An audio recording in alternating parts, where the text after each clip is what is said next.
I don't know, Heimerdinger's Veigar mid lane. And that is actually a pick that they have been very happy to use on the side of Wicked Gaming. Now, we've touched a little bit on it here, but Wicked Gaming, it's one of those teams, they have a lot of experienced players. Individually, you might say that they're not as good mechanically and whatnot as all the players from Copenhagen Flames. But what they do have is a very particular style, a very particular set of skills that make them able to find the wins with very, very, very weird picks. Heimerdinger mid, they've played Vayne, not that weird. They've played Twisted Fate with mixed success in the bottom lane. A lot of weird shit actually.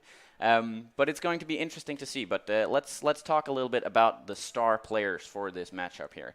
Who do you focus on specifically when thinking this person or that person or these people will be the essential carries for their teams? Well, since I've casted a lot of Wicked Game series, I'm really looking forward to seeing Roskilde play, because he can play so many different things. He can play like a typical Orianna mid, but he can also play, like you said, Heimerdinger or Veigar. And I'm really looking forward to see this guy play against Rexon, because Rexon, he's not to be underestimated. He can play Aurelia, he can play Akali in mid lane, and what Rex, a good old Heimerdinger, something that can kill him instantly and quickly, like an Aurelia or an Akali. So I'm really looking forward to see the mid lane matchup, because Roskilde is kind of the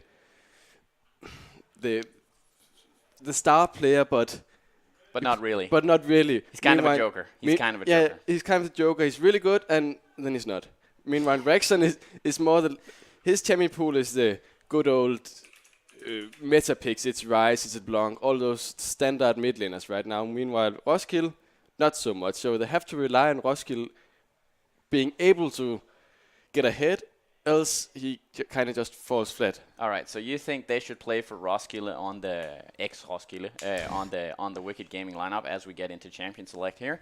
And I do believe he is one of the star players for this team. He has been able to pull off the weird picks. He certainly has a very good Veigar, and that cage, it's just really impossible to play around if you're not comfortable playing into these sorts of weird tools that you don't see that often. That could be one of the things that set Wicked Gaming above Copenhagen Flames in this game. But we see the first bans coming in. First off, it is the Rakan, and on the other side, banned from Wicked Gaming is the Aurelia, as we see the Xin Zhao coming through here. What do you think about these bans? Well, this is very expected ban, definitely the Xin Zhao. Also Aurelia, I like the Aurelia ban because they pretty much ban out Rexon's Aurelia. He's known actually for playing a pretty decent Aurelia, so why not just ban it? Also Flipper's Xin Zhao is amazing. Good thing that they can ban it, don't have to play against it. Also Rakan is a good pick right now, and Pedersen has shown some really quality Rakan in some of his games. So again, fine ban. Also I like the Camille ban against Lineups, because all of these bans are basically target bans. Yeah. And I like it because, well, they take their comfort picks away. Now they have to play something else. They're not necessarily as comfortable on. Not necessarily comfortable on. We see the Akali getting first picked here. That means the Urgot is up for grabs. And we know Wicked Gaming actually, Pedersen, he likes to play the Pike as well. An overtuned champion, if I ever saw one. Actually, Riot, if you're listening to this, please God, help us in solo queue by getting rid of that champion and all its impossible mechanics. Either way, that's just a personal opinion. I would like to see it in this game. And we have the Akali, as I said. It's a very good pick. You can't flex pick it to the top lane. You can't flex pick it to the mid lane. Probably not into the jungle, but that would be interesting. But I don't think we're going to see stuff like that from Copenhagen Flames. On the other side, however, we get to see the Alistar, a very proficient pick. It has been played a lot in the play-in stage, which is officially, of course, the warm-up for this tournament. We have the play-in stage. We have LCD, and then we get to Worlds, where the big stuff happens. But we're just in the sweet spot, right? Here is the Urgot. Very expected as well. It's a good comfort, what is it called? Flex pick. Flex pick. That's the word. Damn right. Can play it. Roskilde can play it, and even if they go for Akali in mid lane, they can put Urgot in mid lane and be a tank against her. So it will be hard for her to instantly execute him once he gets like 1 or 2 items. So I actually think this is a really, really good pick. Also, Alistar, we mentioned this before. Good pick, can be used in engage, disengage, pretty much everything. Yeah, certainly. And it seems like a lot of CC tools, tankiness, all this sort of stuff actually being picked here in the first place. So it looks like the two teams are drafting for team fights. Seems like they're ready to brawl in this first game, see if they can come out ahead. For Wicked Gaming, certainly it would be really great for them since they're playing against the top 1 seed for this playoff run right here. And on the other hand here, we see the Aatrox being locked in, so that's probably going to be the top lane actually. And then we're going to get the Akali in the mid lane on Raxon, the playmaker from Copenhagen Flames. Poppy, however, where do you think that's going? I guess it's a Poppy jungle. I don't think it would be a Poppy support. However, it's against an Alistar, which would make sense for being a Poppy support because, what's it called? Steadfast Keeper's Verdict? I don't know. Cancels out the jump. Yeah, it cancels out the jump, so Alistar can't engage anything. That's a really good pick because it can be used in both in jungle and support. Also, Aatrox can actually be played in mid lane as well. It's actually something that's going on in solo queue right now. Okay. They actually picked Aatrox with what's it called? Electrocute. And it's really, really good in early game, especially against Kassadin, who basically sucks in early game. It is a bold pick as well. I don't think Wicked Gaming are getting a lot of space to scale out champions like the Kassadin, but we have seen Kassadin go into the top lane as well, so maybe Wicked Gaming are just saying, doesn't matter which person we put it on, we're just going to mix and match, put the Kassadin where the Akali is, and vice versa. So it's going to be interesting to see if that is something that they're going for on actually both teams, and see if they switch it up when they get into the game. It might just be a little bit of a dance to mix and match in the lanes and to see who gets the actual lane assignment. Go ahead. Also, I like the Kindred ban a lot because they have a lot of look at Copenhagen Flames side. They have Akali, they have Aatrox. There's a lot of dive. What's good against dive? Kindred, because you can prevent people from dying. I like the ban really, really much. Just wanted to compliment Copenhagen Flames for banning Kindred and seeing what is that win condition. It's to burst people with the Akali. And holy hell. I like the ban as well, but we do get the Ivern pick here. It is a Stühle special. He has played this so many times. Not so much in the LCD, but previously. I don't know if Ivern actually got tweaked a little bit. I don't think he did, but he has seen a little bit more play as far as I know lately. So that might just be why they think this is a good pickup. And now it just depends what kind of AD carry they... Okay, Sivir, not exactly... Well, it's just a wave clear bot, really, until you get onto 3 items. Then she becomes sort of a hyper carry. And basically, they're playing sort of a backline style, it seems here. They have the Akali, they have the Poppy, they have the Aatrox, they have the Ivern. These 4 people that can go for the backline, you can enable that. And then Sivir, you know, have her play in the back, look for all the wave clear that you need, all those needs, and just have them running with on the hunt as well. Ooh. That's a lot of engage. That is a lot of engage. All right, so we have drafted the 2 compositions here, right? Now we need to talk about what win conditions these 2 teams have drafted for themselves. If you would go over a little bit, I talked a little bit about it, what Copenhagen Flames drafted for themselves here. Well, they want to skirmish a lot, especially. They want to skirmish because they have a Kali in mid lane and they have Aatrox. That top side should be really dominant because they have a good lane in top lane, they have a decent lane in mid lane, actually really good lane because Kassadin is really weak in early game. Meanwhile, once Akali gets level 6, she can actually start not directly one-shotting, but she can 100 to 0 in not that long time. And Kassadin is really, really bad in early game, so I would expect them to play around the top side. Because Sivir, yeah, I wouldn't expect that to do that much. However, she's pretty much a playmaking ADC. She needs to push R, and then they can storm into the Wicked Gaming lineup because it gives that much movement speed. And Akali, of course, can dive into the backline. Aatrox, I guess he can also dive, but he just deals so much damage. Meanwhile, Ivern can support Sivir, and Poppy can prevent the dives from Wicked Gaming because Zac can be prevented with Poppy and Alistar. And those are basically the 2 main engages. Alright, so if we go over it as a more overall look into the composition, as I previously mentioned as well, we have a lot of backline dive potential, I guess, from the Aatrox, from the Akali. Poppy can do it sort of as well, and Ivern enables this sort of jump-in potential for the 3 other. Sivir obviously doesn't want to jump in unless it's an execute, so they've drafted after their strengths, which I definitely think are their solo laners from Copenhagen Flames. Kex has looked really good this split, and Raxon as well. So they are definitely playing for topside, they're playing for the skirmishes. Hard word. It's a hard word. It's a hard word. There you go.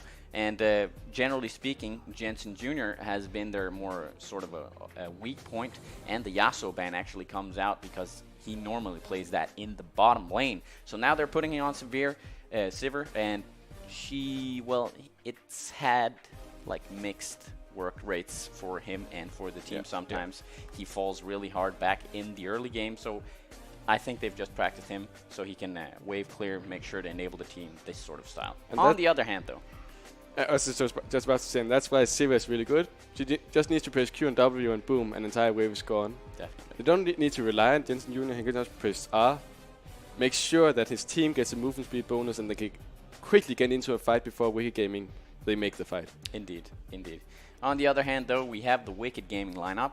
There's a lot of engage, you said so yourself, but I do see the potential in this composition to actually go for a 1-3-1 comp. They can look for the team fights, certainly, but Zac should probably look to enable the Urgot and the Kassadin as they go into the mid game. They go into the side lanes. They look to play for those guys. Kassadin has a lot of gap close potential, so if he doesn't fall completely out of the game and into the abyss, we could see a Kassadin actually popping off here, but it is difficult, and you said so yourself, Akali is very offensive very early, and it's going to be up to Roskilde, who we haven't seen play Kassadin a lot in the regular split.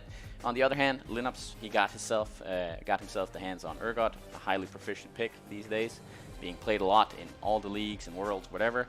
Because of the flex pick potential, he's actually one of those champions that are so overtuned you can play him as anything. He has shred against tanks, and he's sort of a tank himself, so you just build movement speed after the Black Cleaver. It is completely crazy. And from the bottom lane, of course, they do have the Alistar Saya. Saya, sort of a wave clear bot as well. She can self-peel, and then you have the Alistar to enable the engages. So they can look for team fights, but they have the flexibility to play for the 1-3-1 comp. However, if they fall behind in early game, I won't say the bad way, I would say they're screwed.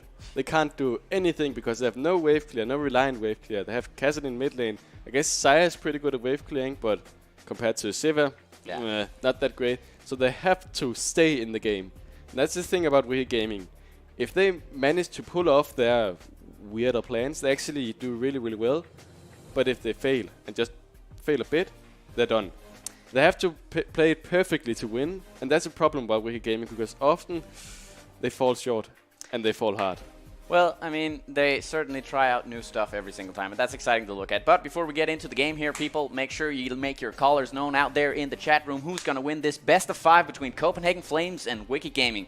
We're just about to get into the game. We, of course, have to have the client crash before we go in, so there's going to be a slight pause. We're not going to pause here, though. We're just going to talk through it and see what we can find from these interesting picks we're seeing here in the first game. One of the things I want to touch upon here, actually, before we go into the game, we should probably talk about our predictions for this best of 5 before anyone can have the bragging rights. All right? Well, we talked a lot about this. My Wicked Gaming heart wants to say Wicked Gaming will win this, but Flames are just so consistent. I'd say this is... Oh, keep talking. Okay, Yeah, this will be a 3-win, 1-loss for Wicked Gaming series, this series. And I think the problem about this game especially is if they fall behind an early game, they're done. And playing in a best of 5, well, if you lose the first game, that might let you down, actually. You have to maintain your spirit, I guess, throughout the entire game, and that's why it's important for them to actually win. And not just like win one game, win early on so they actually keep the spirit on the entire day. Because this is a best of 5, this is playoffs, so of course, there's nerves, there's new experience, so they have to maintain it. Yeah, sorry that I'm a little bit distracted here. We have the problems with the client normally, so we have the game on pause, but it looks like it works out fine, and I don't have to reconnect anything, so pardon me for that one. So I didn't actually hear a prediction there. Do you have a sort of number you want to pin on this game? Okay, this game, I don't know, but no, in the series, okay, the series. 3-1 for Copenhagen Flames. 3-1 for Copenhagen Flames. All right, I am going to go ahead and say this is going to be a... Yeah, it's a tricky one, right? Yeah, I mean, it is a tricky one. I do not believe that Wicked Gaming in this draft and this game are going to win this game, but... Let's see. Yeah, I do believe they can pull out some rabbits out of their buttholes, and I do believe that that might just surprise and get them a couple of wins. So let's say 3-2 Copenhagen Flames, however, but I do believe that Wicked Gaming will, because of their surprise potential, take 2 games.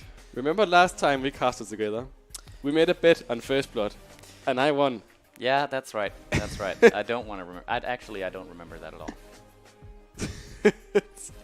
I won it, and it was a stupid prediction, and I won it anyway. Well, you can go ahead and put your balls to the wall here and call out who's going to get the first blood in this game. Bueskytten. All right. Bueskytten from Wicked Gaming on the side. Well, I'm just going to have to go ahead and say...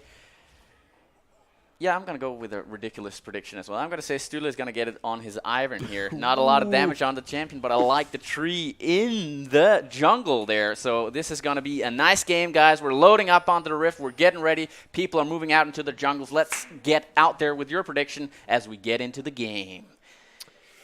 All right, not a lot happening here, of course, in the beginning. It looks like Copenhagen Flames might look for an invade. Flame Stule is doing his best impersonation of a tree right there, but I do think Wicked Gaming know what's up. That is not a regular jungle part. It is simply a player with a tree.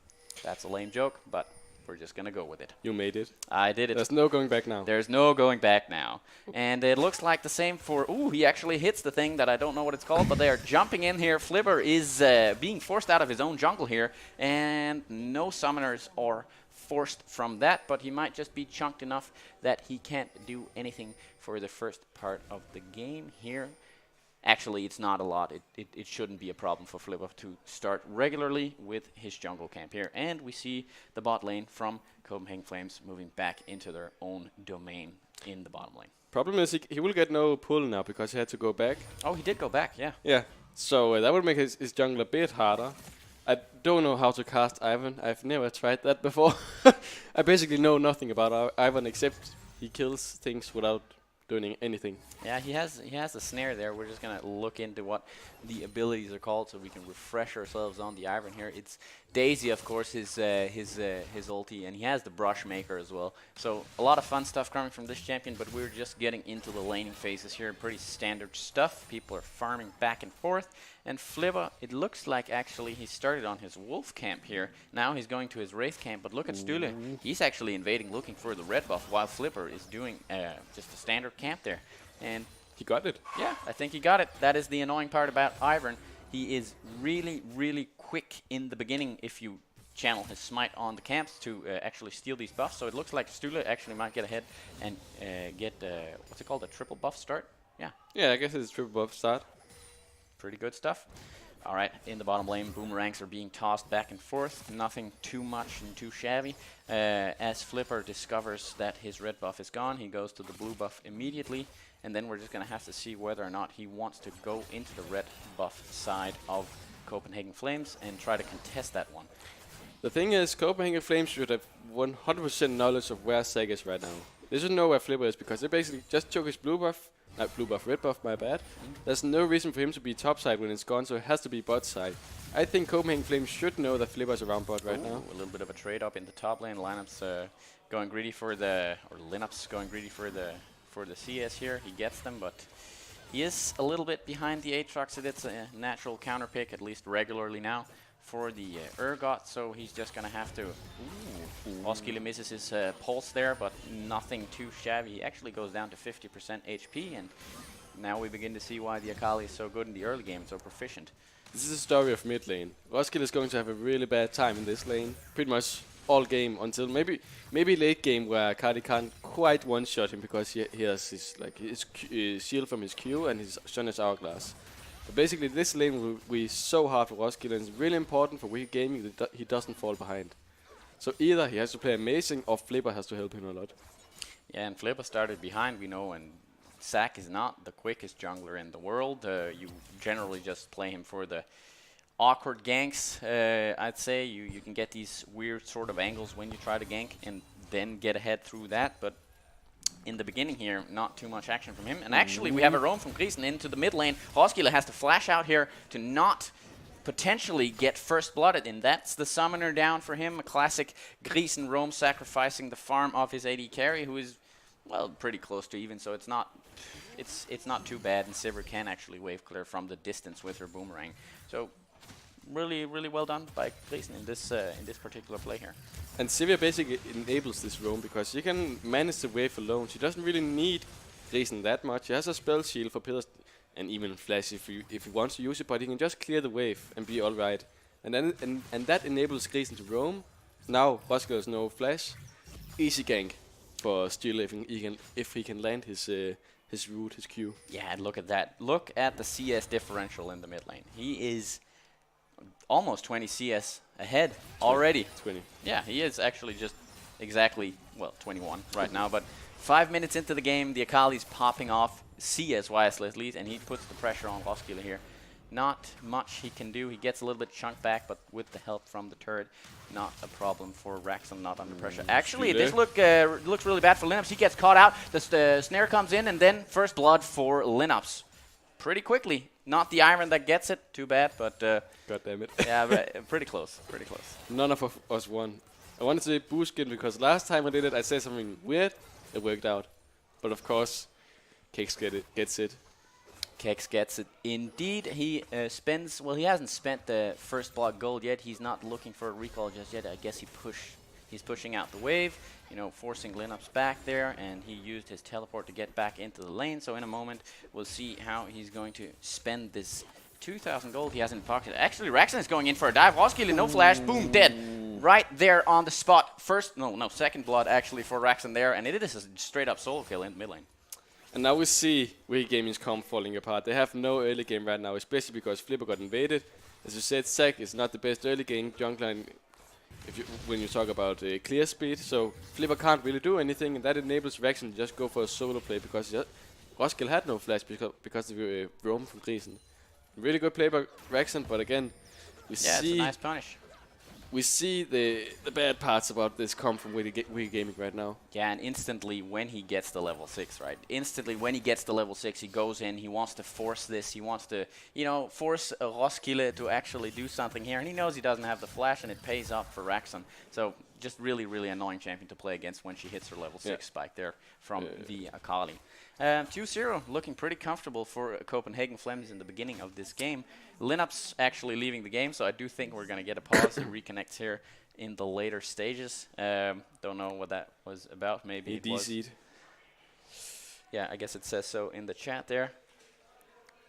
All right. Things happened. Yeah, these things happen. But we actually mentioned, or not you and me, but some of the other casters mentioned that Copenhagen Flames, if you play against Copenhagen Flames, you might have a kill advantage, but look at the CS difference in pretty much every lane except bot lane. Mid lane, 30 CS. Top lane, I can't calculate, 10 CS. Jungle, 10 CS. There's always a CS difference when you're seeing Copenhagen Flames play, because they are so consistent in that lane compared to like pretty much every other team in LCD. And that is why they have a really, really big goal lead right now. They have 2 kills, but also small CS difference in each lane gives a lot of goal in the end. Yeah, it does. You know, that's where the skill difference comes in between the two teams. And, well, you want to be... Okay, Linux actually has a lot of problems with his computer here, so we're just going to have...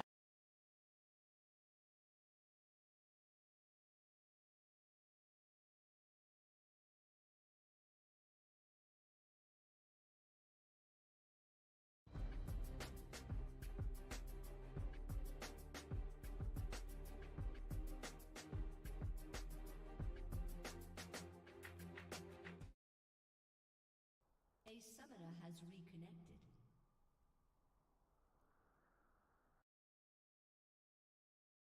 I do see how many pink wards from Copenhagen Flames. They do only have 1 pink ward down right now. Not exemplary. We are 7 minutes into the game. This is actually the sweet spot for the pink wards in the beginning, you know, between 6 and 7 minutes. I assume they're going to invest in that, actually, with the gold they've earned, and just try to apply some control to the map, really. As we get through the resume button here again, and we get back into the game. Linux actually, the DC might have fudged him up. Iron coming back around from the side of the jungle. He makes the long-ass flash, but there we have an engage in the bot lane. Flames Juna has to get out. Pillarson in there with the engage from the Alistar, trying to make something happen. Actually, they get a good chunk out of the Copenhagen Flames bot lane here, and that looks all right for the Wicked Gaming bot lane, but nothing forced in terms of summoners just yet. And if you're Wicked Gaming right now, you're thinking, what should we do, guys? Bot lane. Bot lane is a target right now that's actually ganking because they have Pearson who can make it engage.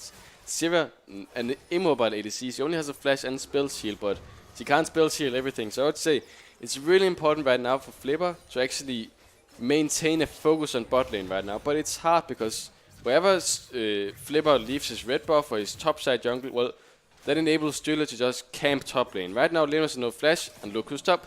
Stühle. Yeah, he just keeps standing up there. Daisy comes in to tank the turret, save the day. The root lands, the Darkened Blade comes in as well, and Stühle gets the third blood of this game. 3-0 for Copenhagen Flames. This might just be the turret as well. Daisy's not a bad thing to have there. The spare Annie Tibbers kind of wooden forest version of the bear, I guess I should say. And well, Flipper seems to be able to come out here and defend the turret, so not just yet that they get it down, but they get a good chunk off of it, and we're only 8.5 minutes into the game. Ooh, Pilsen actually looks to engage here, but gets denied by Flames Griesen, but he gets stunned down by the Root. Actually, that's an Ignite coming down, the Featherstorm going down, Boosgooden getting the first kill for Wicked Gaming, and they are going down.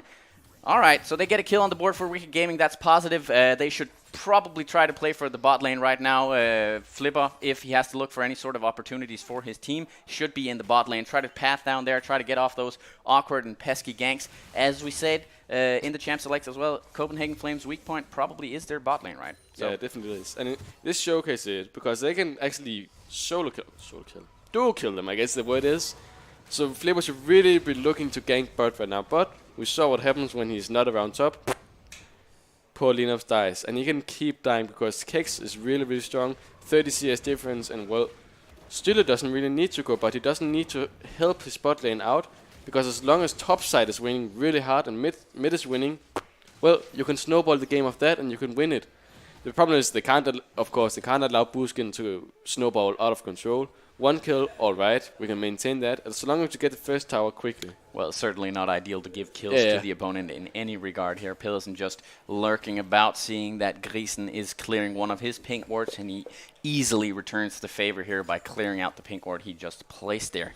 And they're removing a little bit of vision. Actually, they have two great pink wards in the top side of the map. Pilsen actually looking towards an engage, but Stühle is coming to the rescue from the other side. I don't think there's an engage coming through. Yes, Flipper is going in, but that is a stun back on him as well. Ignite coming down, the blob form, the passive coming out of the sack here, but he gets knocked down by Flames Jensen Jr., and he gets a kill on the Sivir, which is, yeah, it's nice to get a kill on your wave clear bot here, and you try to get closer to the 3-item spike. Very 10:40 in the game.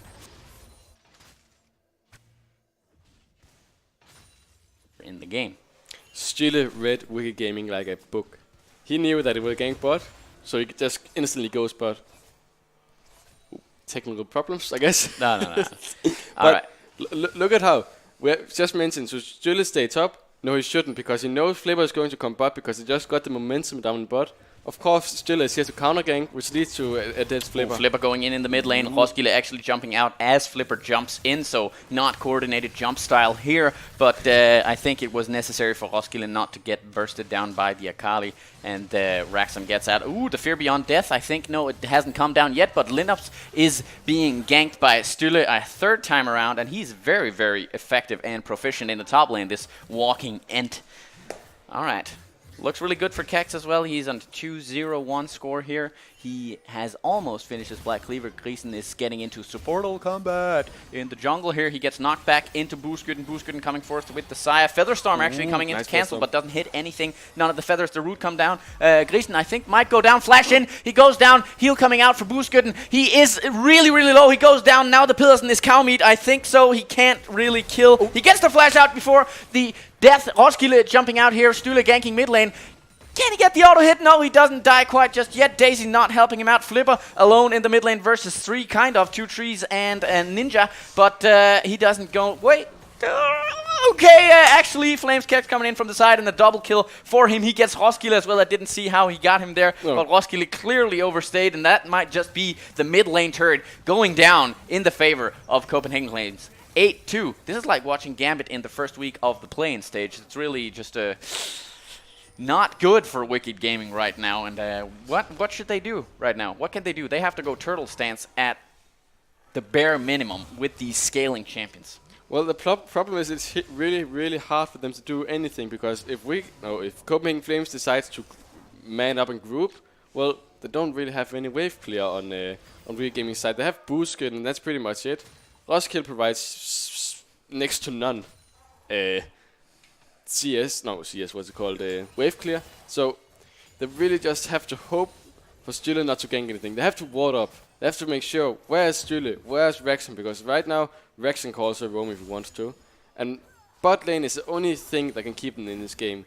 We actually saw this 2v2 was really, really close to going in Wicked Gaming's favor. However, didn't quite go in Wicked Gaming's favor. They didn't get to juggle the... Ooh, actually a Hex Flash coming in here from Pilsen. I don't think he's going to get cancelled by the Steadfast Present. Lineups again being annoyed by the active jungle tree guard here coming out. Actually misses the root. Nice sidestep from Lineups here. The bush comes down just to see if he can mess a little bit with him there, but he walks out slowly and securely. They're 5,000 gold ahead, actually almost 6,000 gold ahead from Copenhagen Flames side. And as you said, they're going to look to play towards the bot side. They are forcing the 2v2s down there. Last time, however, it didn't go exactly as they wanted, and they're just being pressured down in all the other lanes all at once. So I just think it's a matter of time before Copenhagen Flames actually tries to put some roam pressure down into the bot lane to get and secure that bot lane turn. Grayson going in here, Boosgood getting chunked a little bit from the charge in. Raxon actually roaming down behind as we see the Rift Herald going down in the favor of Copenhagen Flames. Might just be a tower dive down here. They have to be careful. Boosgood, okay, Raxon actually just pushes himself off and out of the jungle here as we see a pink ward going down in the favor of Copenhagen Flames as well. But I like the play. I like the idea of Raxon going bottom, making sure that the only lane that's not like doing perfectly right now gets ahead. That's exactly what Copenhagen Flames should look to do. Snowball all lanes. Win game, win lane, win game. Isn't that the IG way of playing League of Legends? Yeah, it certainly is. I'd say Stühle had a lot to do with the actual winning of the lanes. Maybe not so much in the mid lane, but then Greason had some favors to I guess some favors owed to Raxon in the lane there. He roamed in. He forced a flash in the early game, and we're actually close to seeing a Kassadin prior to the 20-minute mark being Flame Horizon here. He's on 84 CS. We're getting engaged here in the bot lane. Pilsen going in on the 80 carry from Copenhagen Flames as Grayson goes in on the 80 carry from...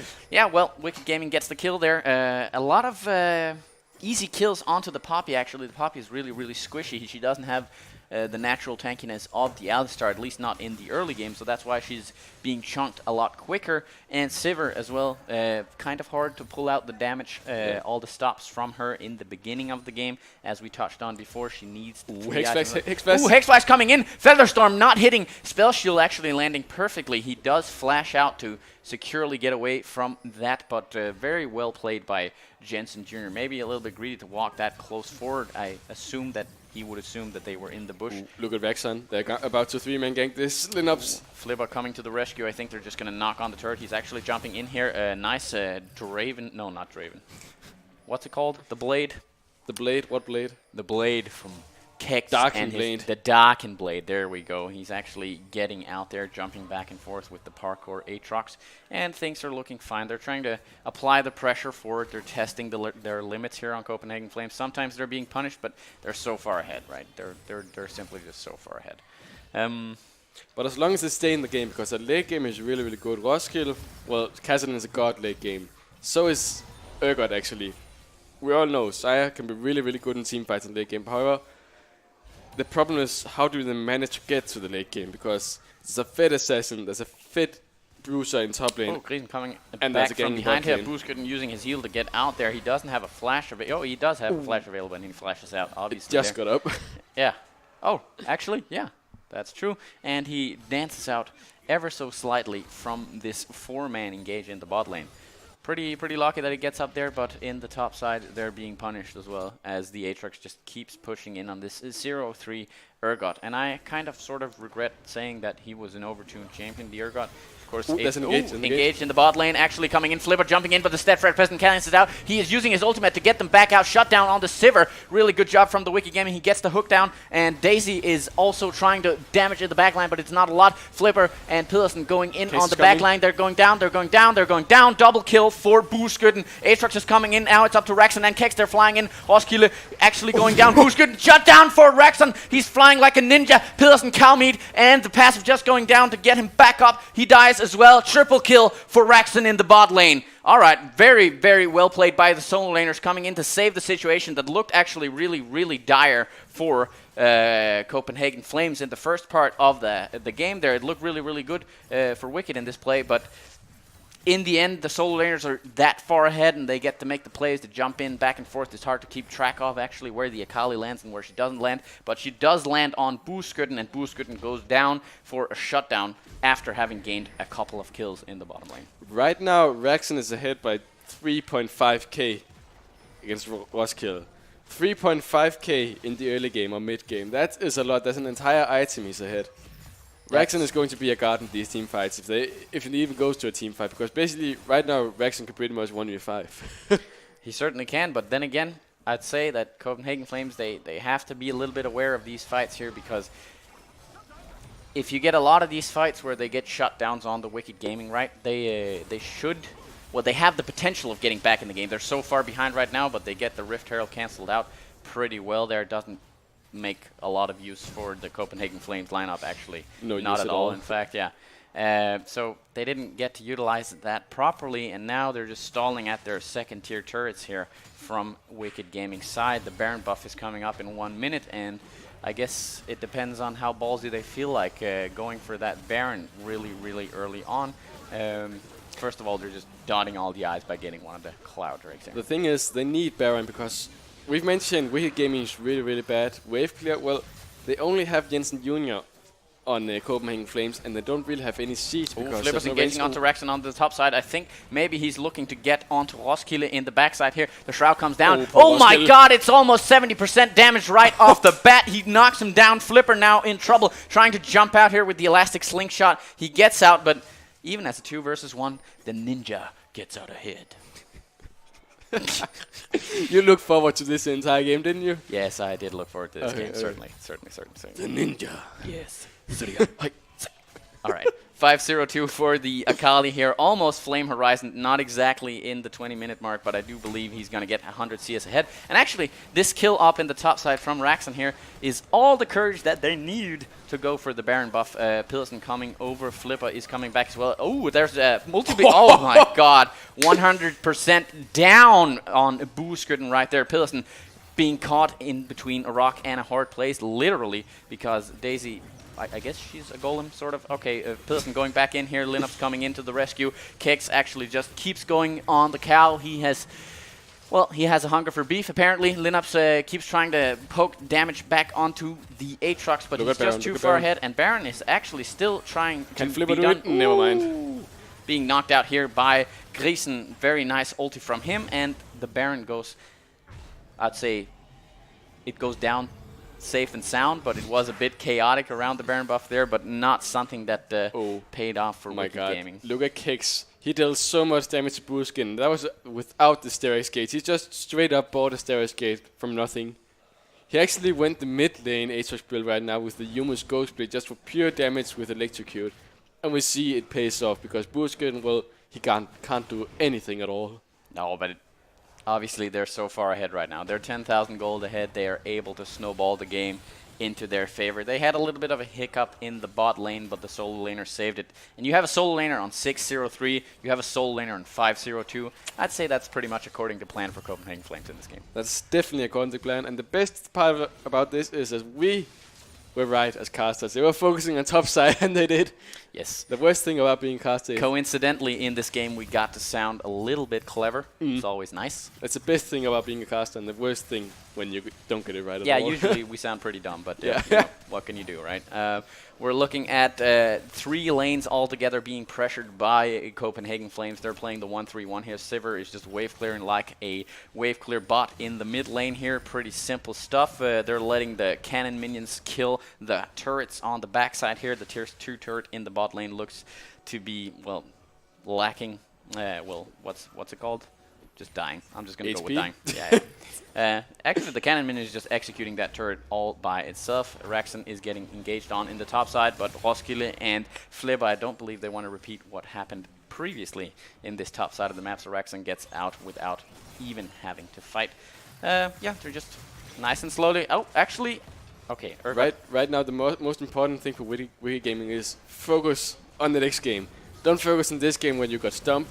make sure that your spirit Oh, there's an ult Ooh. coming in from Flipper here. He's actually trying to catch Aatrox. Aatrox jumping in with the Darkened Blade as well, but nothing really coming out of it except for a couple of burnt abilities from Wicked Gaming. Pillarson trying to go in here, but he actually gets knocked down immediately. They're trying to CC somebody. They're trying to get a hold of somebody, but nothing happens. Copenhagen Flames are just too far ahead. They get the first inhibitor after they get the inhibitor turret down. Urgot is going in. He just lost his flash before, not choosing to go further into the fray here, as Rexon has been pressuring the top side of the map all by himself.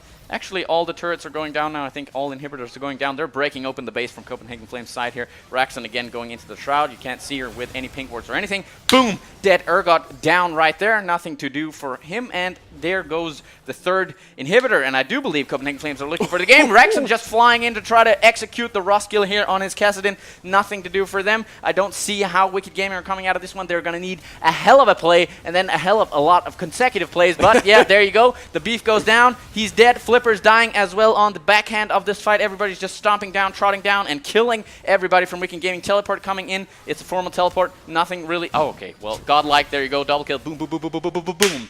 Dead. First game. Yeah, like this. All right. First game going over to Copenhagen Flames in very, very convincing style. Wicked Gaming looked like they had no clue what was going on in this game. They pretty much had no clue of what was going on because Stühle just played so well. He basically took everything from Flip in the early game, and he managed to gank top lane so many times, which, well, basically snowballed the entire game because Kex, he could pretty much do whatever he wanted to do. And if Flipper showed bot, well, either Stühle managed to get the perfect counter ganking bot lane, or he just wrecked poor Linup's face in top lane. Stühle looked really, really comfortable on this champion. And you see from his score, 1-2-12 score, he died 2 times, which is, well, almost the record of the game. Griesen gets to die 4 times for Copenhagen Flames, so they can mock each other over that. But he plays it like a utility champion, and that's what it is. Shame he doesn't get the first blood, so I could win the prediction here in the first one. Very close. But it's really the story of the solo laners in the game. In this game, I feel. Right? Aatrox 806 is what he ends on. Rexon on his Akali 704. And those guys are... Well, actually, Aatrox is the largest damage dealer of the game with 24,000 damage altogether against the other champions. And Wicked Gaming, I mean, they chose a scaling comp, right? So they didn't get to execute it. They didn't get to the point in the game they wanted. Certainly not 24 minutes into the game. That's pretty quick game time for... quick scaling. Yeah, quick scaling. They scaled into the next game. Yeah, they scaled instantly into the next game here. Just before we go into a pause here, I would like to hear what do you think they should do for the next game in terms of drafting, because I don't think this worked out for Wicked Gaming very well. They need to stop going for the scaling teams. We actually see a lot of non-scaling versus scaling teams in LCD, and pretty much every time the non-scaling wins, the early game team actually managed to pull the win in. And that is what Wicked Gaming has to do right now. They have to say, screw the late game, we have to go for the early game, because Copenhagen Flames, they focus on getting a hidden lane, and they have to make sure that Copenhagen Flames not get Rexon and Kex ahead, because if they do, well, the game just snowballs out of control. So they have to make sure get good lanes. Not necessarily an early game laner, but it seems like they have to do it because they have to make sure that they can get through the early game. Yeah, they have to look to match the lanes a little bit better, is what I hear. Yeah. Maybe get some champions that are able to sustain themselves a bit earlier on, not give over the Akali or the Aatrox, obviously. I mean, I guess they can give them over. The champion select was not that bad for the top side. Urgot does fine into Aatrox. It is a counter pick, but maybe try to get some winning lanes there, and then try to do something in the next game. But as you said, mind reset. Copenhagen Flames, they win the first game here very convincingly, and now we're gonna head out for a break, 5-minute break. So we'll be back in 15:50. I'd say that's when we'll be back for the next game between Copenhagen Flames and Wicked Gaming. Stay tuned.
Programmet præsenteres af E-Oddset. Welcome back, ladies and gentlemen, to game numero dos. It is what they did to the Wicked Gaming lineup from Copenhagen Flames side in the first game, and then they flushed them right out into the toilet. Wicked Gaming, they look to change things up in the second game here, obviously, after that, I would say, devastating loss, but it is the first game. You know, you're allowed to try some stuff out because you have a full best-of-5 series to get things done here. And we touched a little bit upon it. What do you think Wicked Gaming should do in this game? What kind of picks would you like to see from them going into this second game of the best-of-5? One single word. Early game. Go for the early game. Make sure that you survive the lane. Yeah. I want to see that. Yeah, what kind of picks do you want to see when we go into the game? A really, really good early game jungler, not Sek. Something like maybe Graves, for example. Something that can deal a lot of damage and still be able to pull off good ganks in the early game. Which Flipper didn't showcase that last game. He needs to step it up.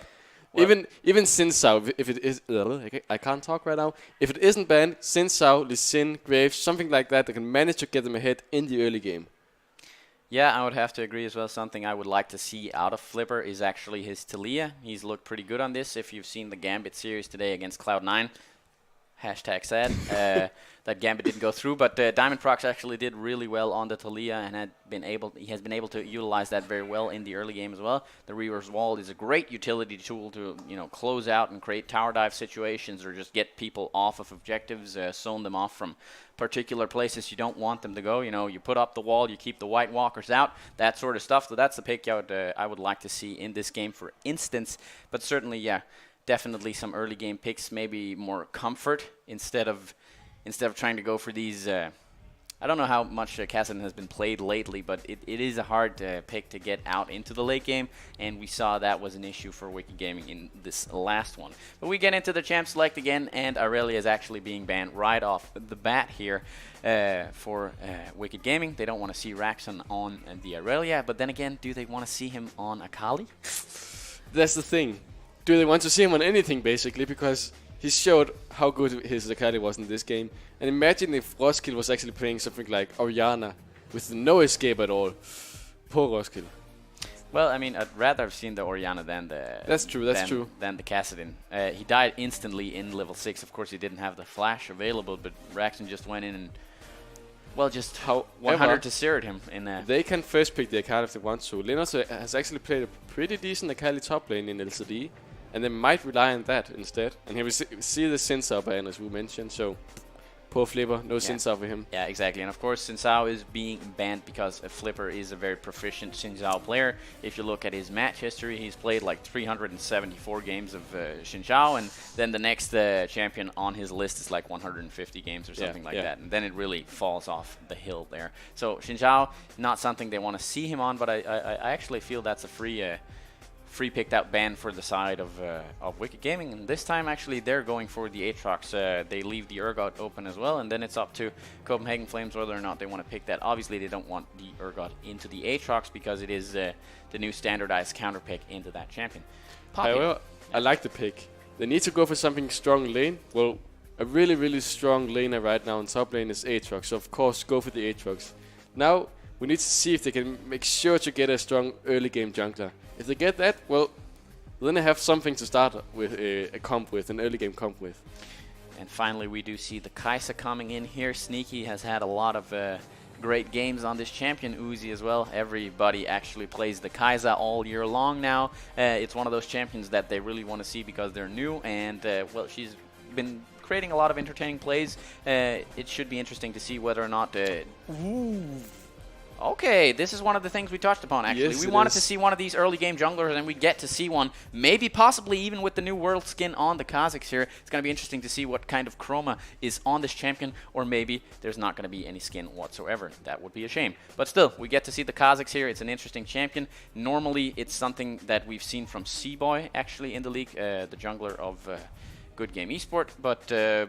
all right, Flipper stepping it up, trying something new, wants to snowball this game and carry it on the back of his shoulders here. The counter answer on the other side, however, is the Skarner. Very standard pick, pretty tanky, very fine for the pull out with the Impale there. So when you hit level 6 with Skarner, you just go for the ganks. And it is hard for Kha'Zix in the later stages of the game unless he snowballs to kill all these tanky sort of players. And Poppy is actually also a natural counter to this Kha'Zix here. I would love to see a Shen right now. Imagine that, like the delivery system. Shen ulti on Kai'Sa and a Skarner storming in with what is it called, Predator. Yeah. That would be fun to see. It actually could work, but I don't think so. However, oh no. I was just about to say Ivan is open, but pretty dumb to pick Ivan when Skarner is picked.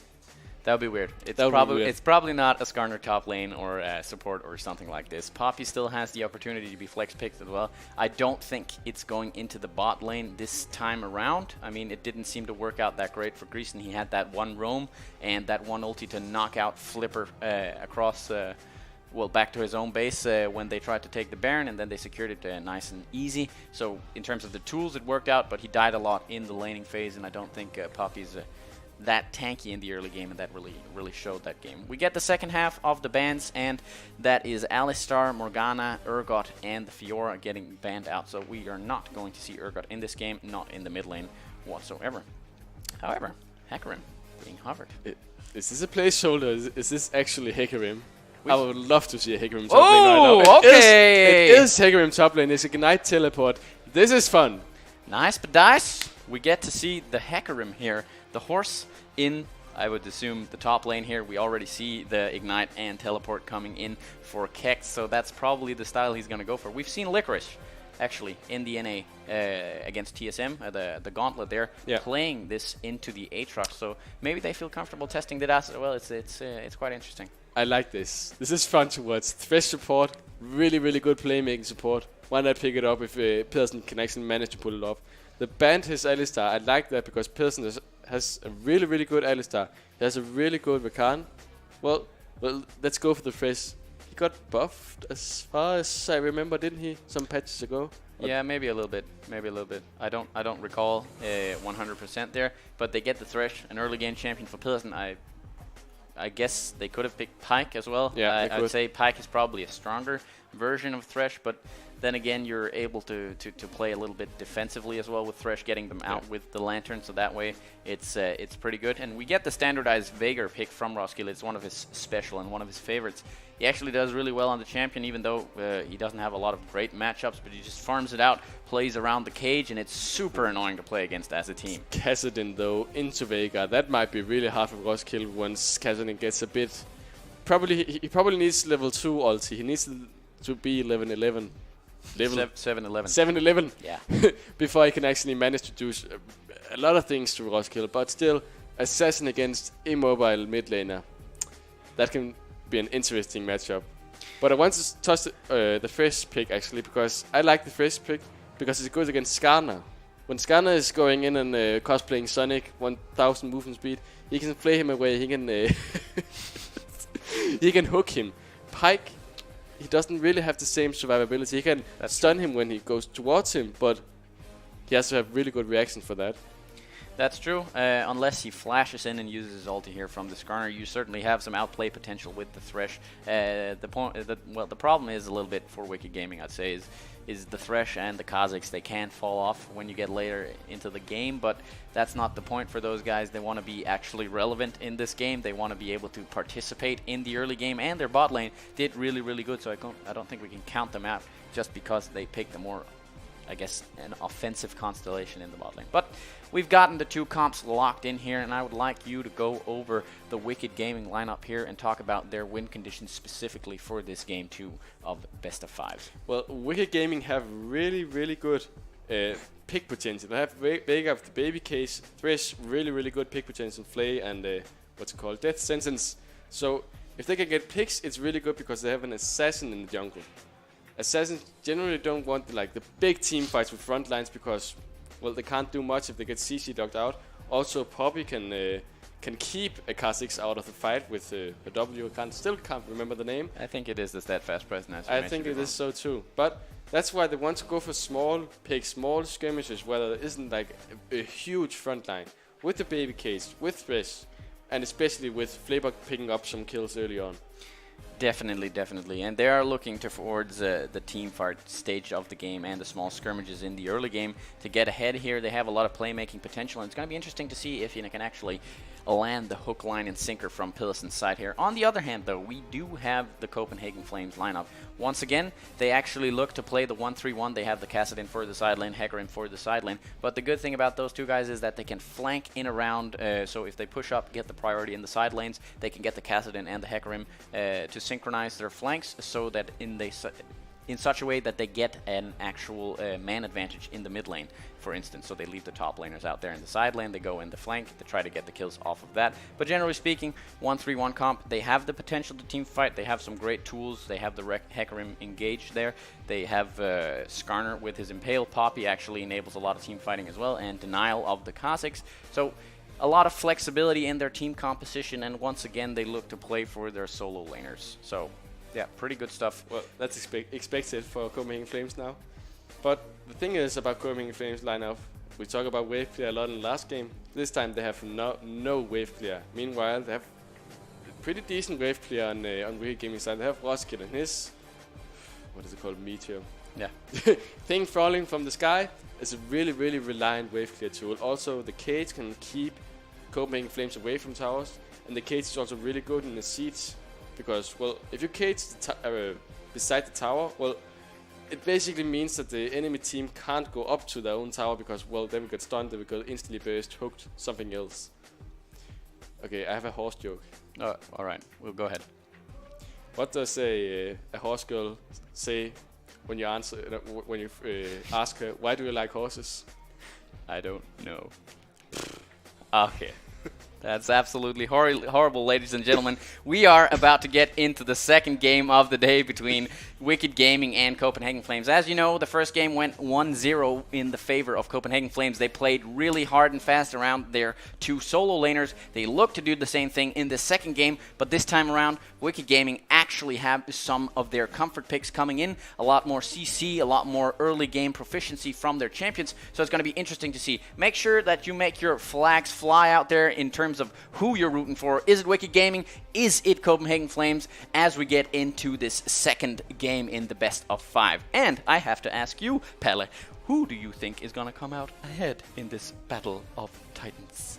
First blood, is it? Or what are it? You can say the first blood, and then you can say who's going to win this game based off of the picks we've seen here. I really want to say Wicked Gaming because whenever Roskilde plays Veigar, something weird happens. And Kassadin is... he's a do or die, basically. If you get ahead, fantastic. If you don't... well, yeah, you kind of want to break even. Yeah. You want to get your scaling in, and when you get the 3-item spike, 2-item spike with the Mana Mune and all that sort of stuff. Well, not the Mana Mune, but you...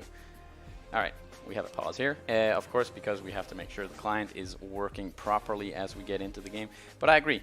And Roskilde has played very well on the Veigar previously in the LCD split. And actually, a fun thing here, it seems like Roskilde is playing with...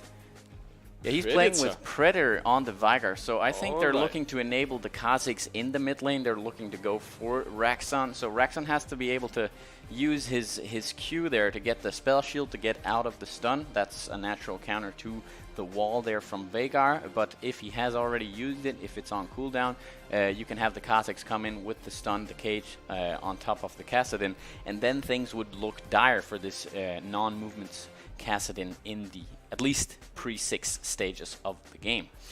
Last time Roskilde played Veigar, it was with Glacial Augment as far as I remember, and he went the Vel'Koz build, you know, Twin Shadows, GLP.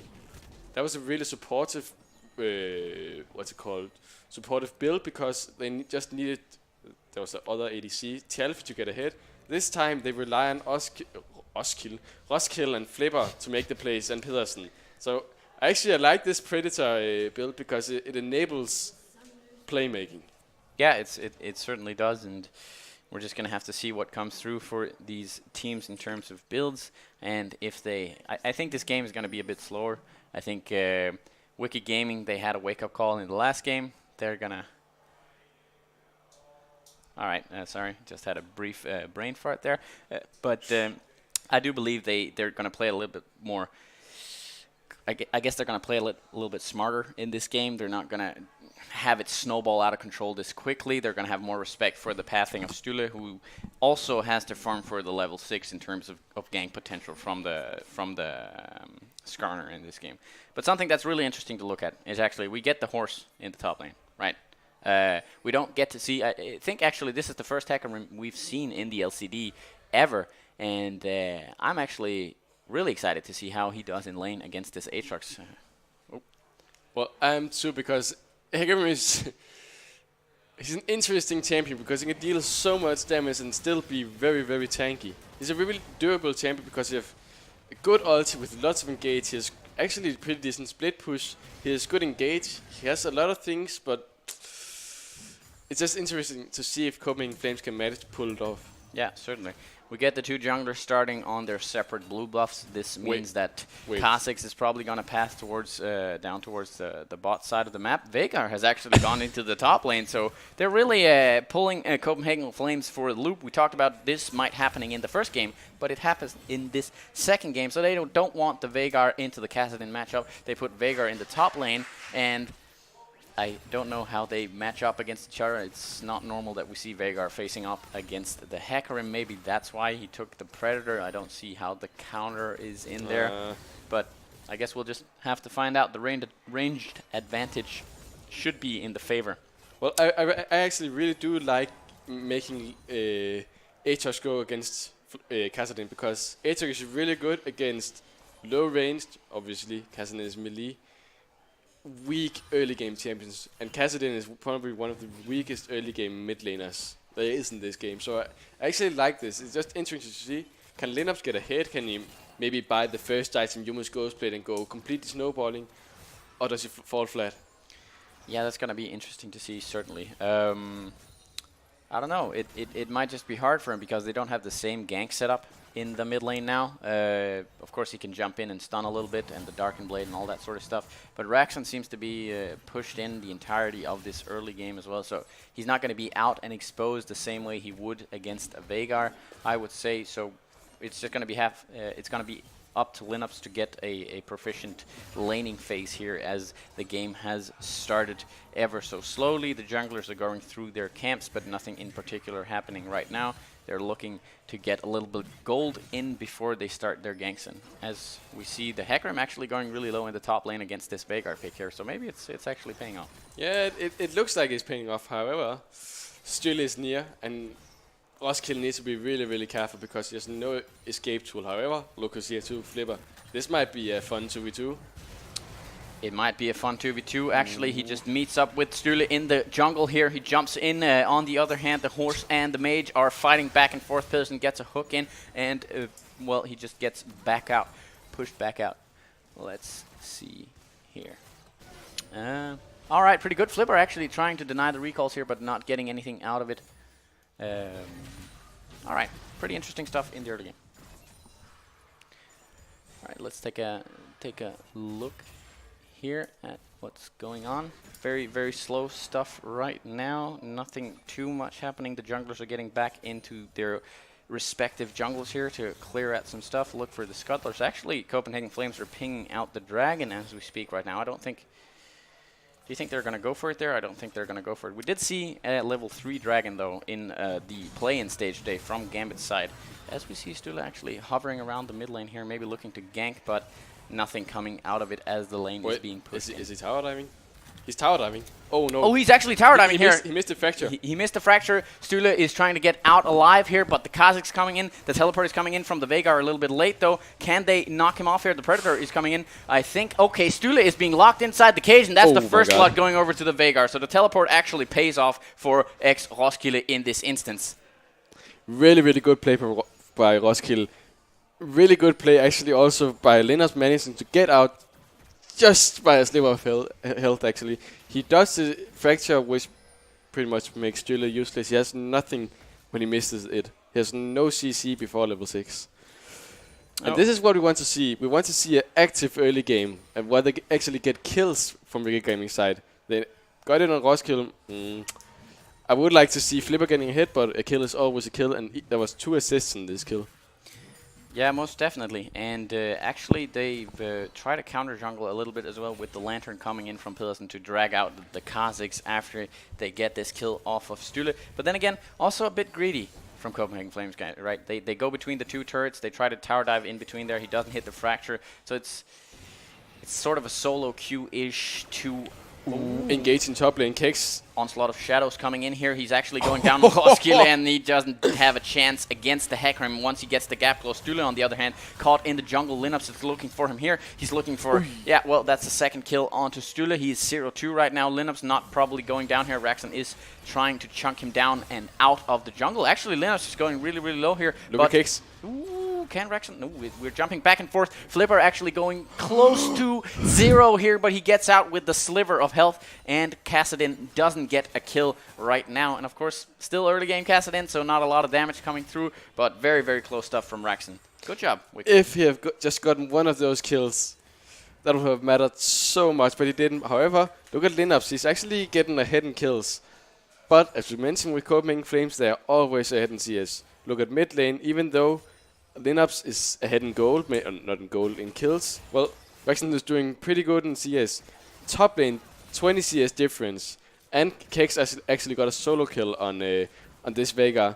So the good old out-farm lane opponents that Copenhagen Flames does a lot, well, it's still going on. Even though Wicked Gaming actually managed to get some good plays off, they just have to make sure that this CS difference doesn't continue to grow. Alrighty then, yeah, and again, the solo laners, just a lot of CS difference in the advantage of those guys. They just seem to pull out ahead, and even though they got, I guess, the matchup they wanted this game from Wicked's side, since they swapped it around and still have it, this counterclockwise definition of it with the Veigar against the Hecarim, they're still getting out ahead with the CS differential. Now, however, they're putting Hecarim into the mid lane after having gotten the kill onto Veigar, so I don't really understand why they're doing this, but maybe they prefer the Kassadin into the Veigar. Well, I guess Kassadin is doing pretty good right now, and it just I can't really see it. Oh, there's a coming gang in on Kex. Kex has no escape at all. Oh, he actually managed to turn it around. Linux has to flash out. He has no world, and then Flipper has no flash at all, and he gets impaled in. All right, pretty good stuff here from Copenhagen Flames. He runs really, really fast on the horse there. Grayson coming in, taking the engage off of, or onto Pillison. Actually, he gets the ignite down, but nothing further comes of it as they get the disengage down. All right, slow and steady stuff here. It's 2-2 in the game, and actually they're almost 700 gold ahead from Copenhagen Flames' side right now. This comes out from the CS differentials in the lanes, as we touched a little bit upon, and well, they just seem to be able to have a better understanding of how to pressure the lane win game, as you touched on before as well. But right now, Wicked Gaming are hanging tough. They're certainly in the... Flash onto Jensen Jr. Never mind, he had the flash. He flashes out, Featherstorms comes in. It doesn't quite get him. Grisen is on Buskin, but doesn't get him either. That's a flash on Kaiser and a heal. But Pedersen used both of his summoner spells. I like the play. I like the idea of going for Jensen Jr. when they don't see any run around him. It's nice to see that they try to make something happen here with these playmaking champions. Of course, a flash engage from the Thresh is pretty easy to pull off. You have a lot of tools once you get in close, and you get the Summoner's Force there. Ooh, that's a lot of damage on both sides, actually. But there is a World Ender already on Linux. He wants... Oh, yeah. Of course. Kex just baits it out, and now he can do whatever he wants when the World Ender is gone. Yeah, exactly. Maybe he's going to look to tower dive on Linux here. He actually passes in such a way, but Flipper is here to defend his, I guess, Soto mid laner in this game here. And, well, they're still 700 gold ahead from Copenhagen Flames in this one. I want to compliment Copenhagen Flames in the warding. Look at the ward in the... What's that bush called? Bush at the Wraiths, I guess. Yeah, yeah. We all know... Pixel Brush. Pixel Brush, yeah. Well... That ward basically told Stühle not to dive because, or Stühle Kex not to dive because it saw Flipper.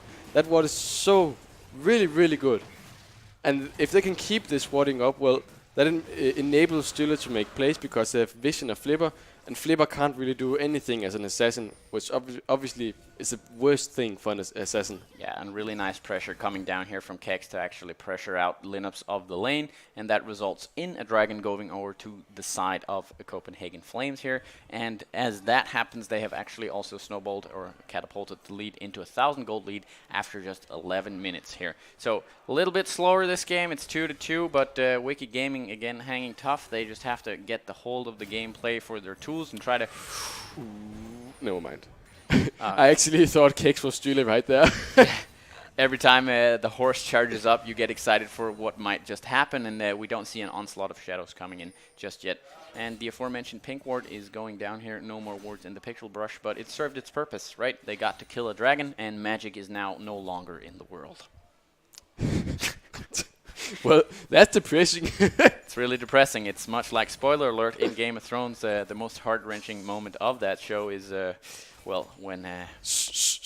All right, yeah. No spoilers, Kappa. Okay. Wait, Kex is actually engaging onto Lineups is level 10 versus level 8. There's nothing Lineups can do. Oh no my world God. ender. Oh, this is just a slaughter. It's almost a pity to look at. Their Flipper actually getting a taste of the same medicines Lineups just got a taste of here. The horse is really popping off 3-0 for Kex. He's really making this pick work, and we had our suspicions. Ooh, this is a 4v1. I think Kex is going down. Shut down. All right, going over to Boosgoodden here again, or once again, gold going over to their AD carry here. The bot lane is the highly proficient lane from Wicked Gaming, and yet, however, not a lot of ganks coming through from Flipper this game, actually. No, that's a problem. Flipper usually plays really, really good. Manages to get lots of ganks off, but he just doesn't get any ganks off right now. Ooh, they're going for a play on Pilsen. Pilsen didn't egg back. There's still flash up on Pilsen. I think he should be out here if he actually managed to get a flash. No, Boosgoodden might commit. No, mind he doesn't. Nice hammer dance from Grisen on the way out. He gets the hit down. It is a formality, however. Keeper's verdict, of course, from Grisen in this one. And, well, slow and steady. It's 3-3 after that whole seance, but still... Actually, they get to close the gap on the goal lead a little bit. Wicked Gaming now in 300 goal distance, touching distance in this game. So they get out with the positive shutdown for Boosgoodden, and that actually nets them a very much close to even game in this one. Ooh, look at Stühle. He's near, and Pilsen doesn't have any flash right now. Pilsen's such a free kill. Also, look, Rexon is roaming down. Ooh, no mind. But I have a feeling a slaughter is incoming right now. I don't know which side. Probably Wicked Gaming, because they have so many quick and easy engage tools on Copenhagen Flame side. Even like Kex can engage his own fight if he wants to. He can basically 1v2 right now. Lineups, it's so hard for him to do anything. He even went for the, what's the dagger called? The component for the Yuma's Ghost Blade. The problem is, if he doesn't snowball with these items, well, there's nothing he can do. Serrated dick.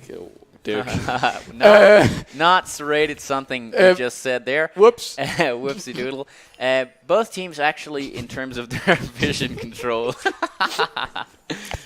All right. Both teams, in terms of their vision control right now, playing towards the bot side. We have a lot of pink wards coming down in the bot side from both teams. The only vision is a standalone pink ward from Wicked Gaming in the top side of the map. They have pinged a little bit on the Rift Herald there, but none of them have been able to start it up just yet.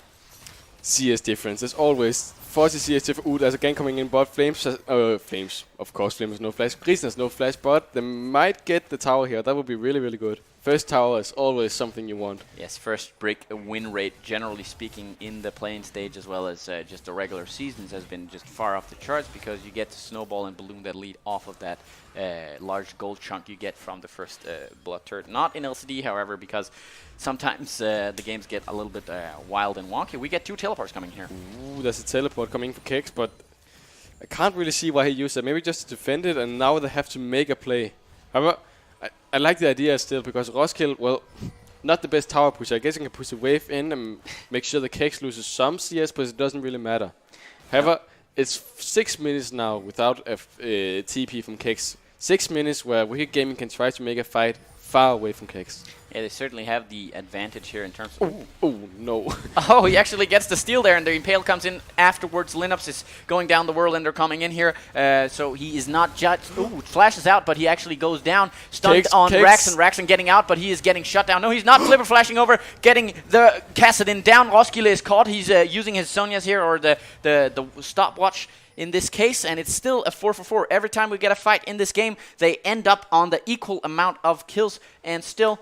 Copenhagen Flames just, ahead by a little bit in this game. And, to pop the cherry, the cherry on top, I should say, Stule actually gets the steal off of the almost executed Rift Herald here. Let's see if they can put that to better use in this one than they did the last game.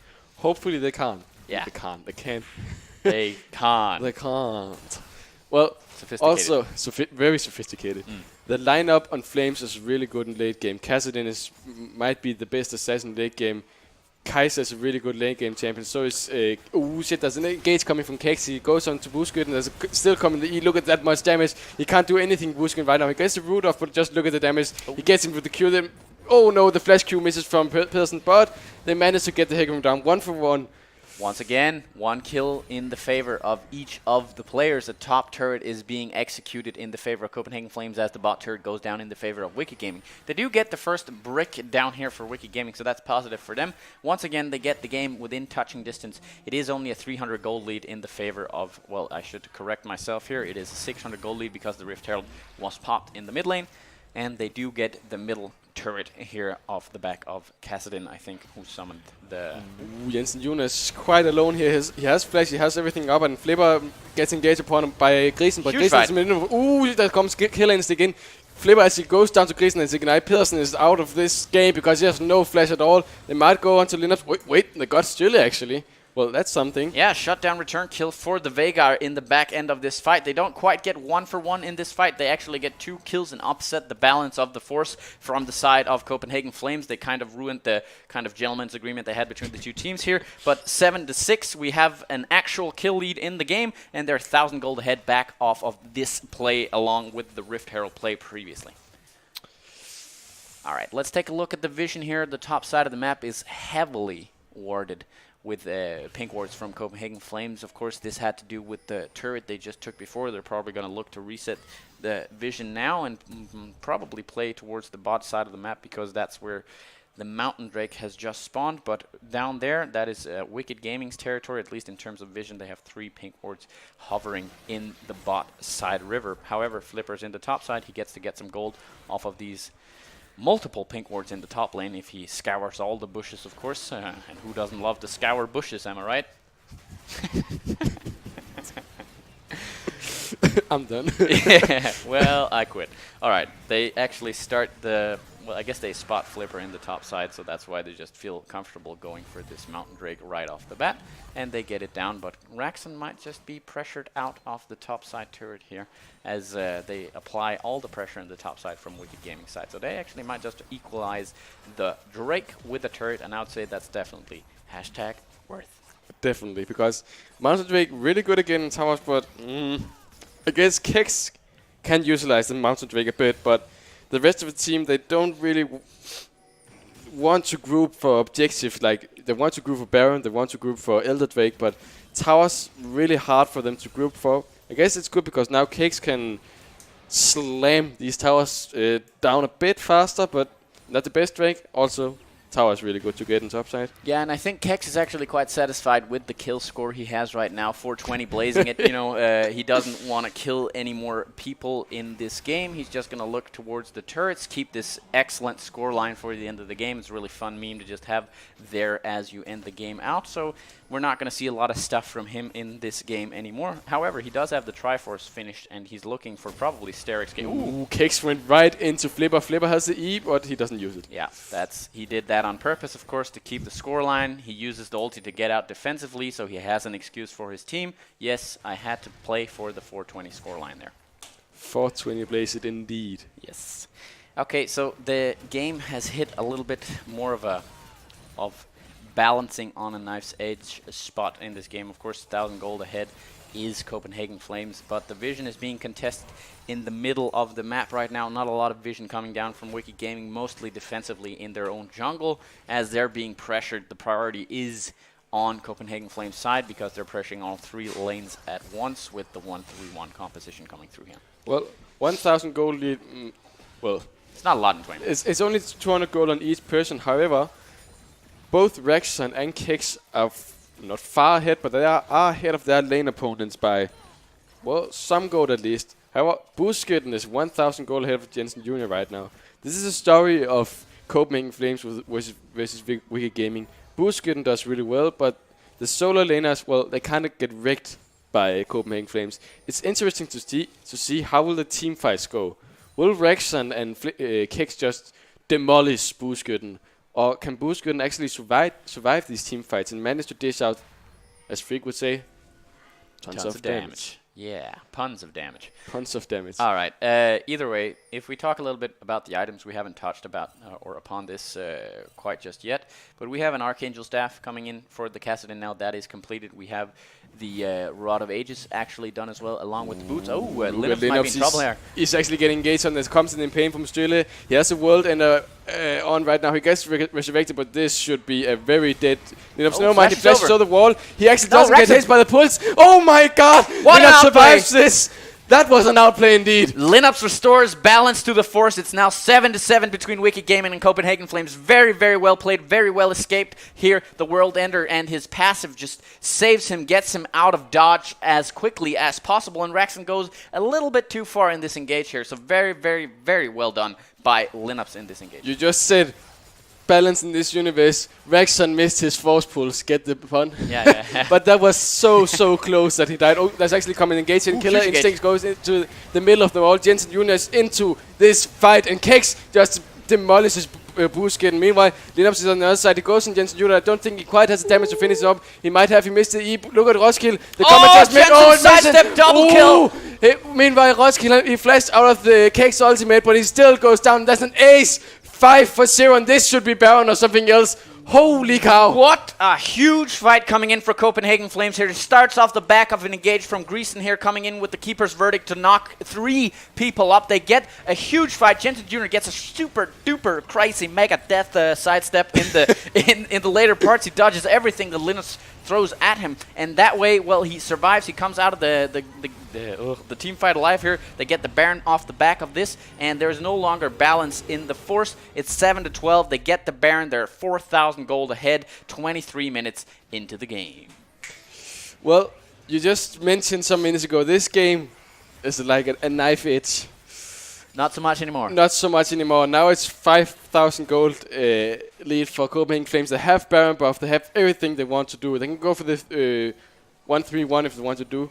Make Rexon go in top lane, Kex in bot lane, and push in mid lane. You have Baron buff right now, so it will be really hard for Roskilde to actually defend these towers. So 1-3-1 should definitely be the thing that Copenhagen Flames are looking for right now. Yeah, and they have so much mobility from Copenhagen Flames side, right? So they get the gap close really quickly. They have to flank opportunities to get into the fights quicker than Wicked Gaming does. And the problem is it was so scattered for them in the last fight. They came in from left, right, and center of Wicked Gaming. They didn't get into the fight collectively. Of course, they were the ones being engaged on, but Roskilde wasn't basically a part of the fight.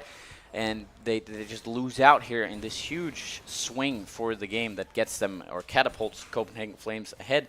And now they just get to play nice and slow and steady with the Baron buff in this 1-3-1. This is what they're comfortable with. Not so much the engage in team fights, even though they made that work as well. And now they just split push. Well, they push all 3 lanes at once. The problem is, who do you send against Kex right now? Do you send Roskilde, even though Roskilde doesn't have any escape at all? Do you send Linux? Well, no. Linux just get destroyed by Kex. Also, look at Linup's build right now. He went for the rated Dirk as the first item to go for the Humus Ghostblade. Correct. To go for the Humus Ghostblade to Snowball. However, he actually had to skip the item and go for Black Cleaver. Yeah, what a dick move, right? Good one. Yeah. I applaud you.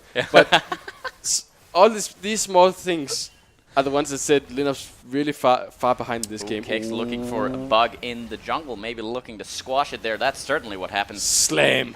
Dunk.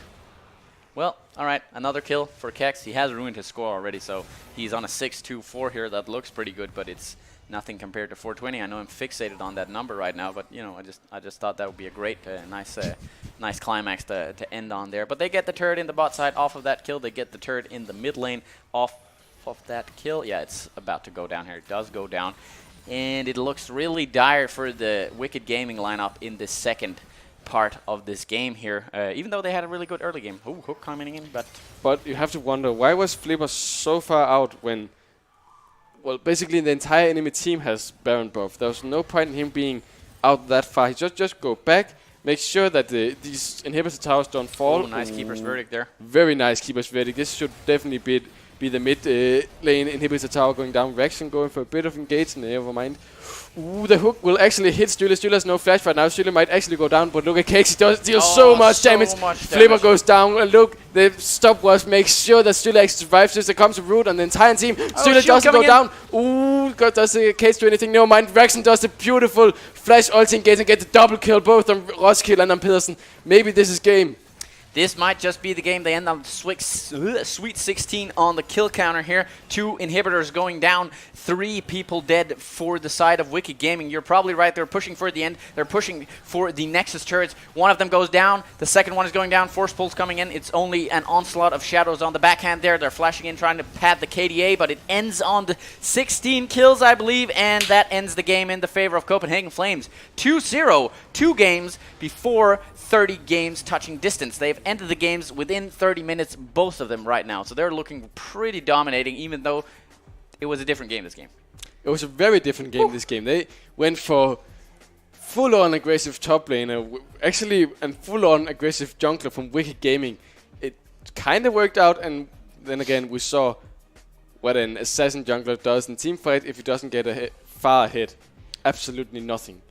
Nothing. Absolutely, you know nothing, Jon Snow. Yeah, well, right. he basically went into every team fight, just got wrecked by Kex or by Poppy Steadfast Presence, and that was the story for Flipper this game in team fights. He couldn't do anything at all. And Busken, well, there was no peel for him because Pedersen can't really peel a fed horse jumping onto him. The team fights, they were almost there. They were almost there, of course, in the early parts of the game. Actually, all the way up till the point of 7 kills, they were, you know, within touching distance of each other. It was a 1,000 gold lead, I believe, for Copenhagen Flames at the maximum in the beginning of the game. I guess the first 10 to 15 minutes, they were still in the game from Wicked Gaming side, but then they catapulted the lead with the team fight that got them the Baron, and then they just snowballed it so fast off the bat of that engage there. And Copenhagen Flames, they're looking really, really scary because they're easily able to close out the games. They play for this 1-3-1 style, but they're able as well. They're able to win the fights with the non-team fighting composition, even though they have a lot of tools. But that's kind of scary for Wicked Gaming because they're not on the same page. They don't get into the fights at the same time. And if you want to play for those team fights, that's sort of an issue. Probably they should probably try to, well, it's dangerous as well, but they could try to match the 1-3-1. I don't know what you think on that perspective right there. The problem about matching the 1-3-1 is you just have to be honest and say Kex and Rexon are just straight out mechanically better players than Roskilde and Linopsar. It's clear to see that there are better players individually. So going for, it's kind of hard to say, but you have to say it. You can really see it in these 2 games that they are. So if you go for the 1-3-1, well, you have to make sure that you get yourself on a comfortable champion you know everything about, and you still have to outplay a person like Rexon or Kix, who both are fantastic players. So it is an up-the-hill battle, certainly, for Wicked Gaming. And honestly, their bot lane, those are the guys that have been looking the best for Wicked Gaming in this one. I think they should try to draft more offensively instead of just the Saya. Maybe it's because Busken actually feels really comfortable on the Saya, and he has looked good on the champion, certainly. He got, he only got 1 kill in this game, but he also just died 2 times and played really well. He farmed up, he matched his opponents, and they did really well in the bot lane. They tried to force some flashes as well, but they don't really get to capitalize on the backhand of that. They don't get to gank the lanes where they force the flashes. The Kha'Zix was literally invisible this game. Spammed the ulti, I guess. I don't know what happened there. But Flipper's not really looking too hot right now, and I think he's just go for maybe something more comfortable like the Talia, like Camille was banned out in this game, but something that's more comfortable for him in the jungle, and something that doesn't have to snowball in the early game, that has to get ahead like the Kazakhs in the early game, because the tankiness is just going to run amok for him and he's not going to be able to assassinate anyone. Either way, that was game 2, right? 2-0 for Copenhagen Flames already. This looks to be a 3-0 game, but let's see if Wicked Gaming has anything to say against that in this third game coming up. We're taking a brief break and then we're coming back in black.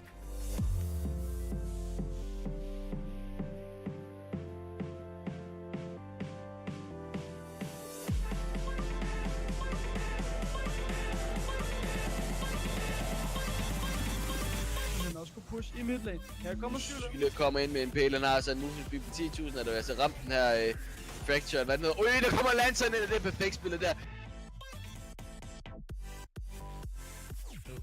Helt klart. Nu ser vi altså også allerede Friskård, der bliver gået på og bliver kastet ind under tavnet. Der er altså Shark på ham her, og det må egentlig sige sig, var Frisk, der kan ned. Men Iron er klar. Kan han trade? Det kan faktisk! Utrolig trade, der kommer ud fra Friskården sammen med C-Boy, der netop får dem ned, inden han kan nå at dræbe Friskården. Virkelig flot spillet af noget, der ellers lignede Friskården, der var kort. Der har et flash. Det gør altså bare, når der ikke er noget heal up, jamen, så er der utrolig meget kill pressure på dem, så Selfway, han skal altså passe på her. Og det er muligvis et turret, vi ender med at se gå ned allerede 6 minutter inden. Og der bliver han altså bare op, og der kommer en knock-up ind på ham bagefter. Og det er altså Visdom, der måske lidt længere frem, end egentlig burde være. Han flasher væk. Arju er klar her. Har Arju flash up? Der har han nemlig ikke. Han vælger at follow up på den Selfway. Low, men der kommer en GP hold ind på noget disengage. Så der er altså dem, der kommer ind med Elastic Shield. Slingshot Visdom. Bliver han bind op? Nej, det gør han ikke. Der kommer et flash ind på dem, men når altså ikke at komme ind. First blood turret er nede, og den er altså bare med at John King, de rører ned til Poulsen, der har blanket, double kill kommer ind, men så er der altså Poulsen, der har Saber med en Shark, han ender med at gå ned. Friskårnet er klar til at clean op på dem, der er altså røget ned i nogle blot, men Poulsen fortsætter altså videre på Arju bagefter. Friskårnet ender med at gå ned, og så er det altså Poulsen, der er en win mod Arju, men Arju ender med at gå ned. Friskårnet, kan du clean det hele op? Du har allerede fået 3, kan du få 4? Han er nemlig på vej væk, og Poulsen slipper væk med intet HP i sidste ende. Der er omkring Tribus. Så er der måske noget action her. Vi ser til gengæld løbende Letten komme ind med ulten her. Og vi får lov til at se hvad hedder den så? 4 Beyond Death. Han var faktisk lov til at købe sig selv til tiden ved at have passiven. Så det kunne faktisk godt gå hen og være game changeren. Der er 2 mand under tøjet her. Spørgsmål, det bliver et dunkel. Oh my. Sindssygt outplay fra Viggo. Sindssygt.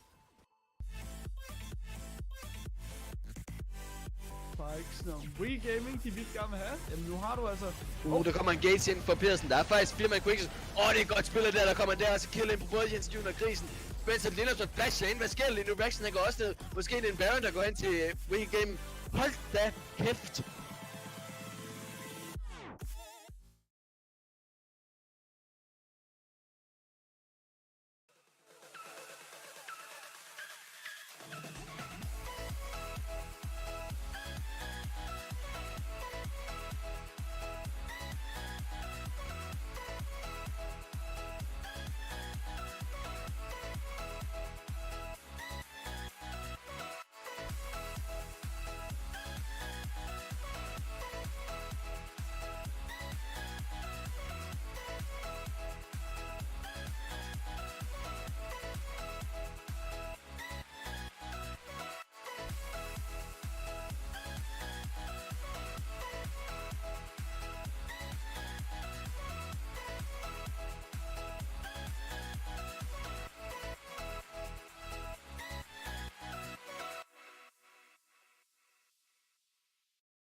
What we're doing here is an impersonation of Copenhagen Flames. We're looking retarded while we're digging the grave of Wicked Gaming.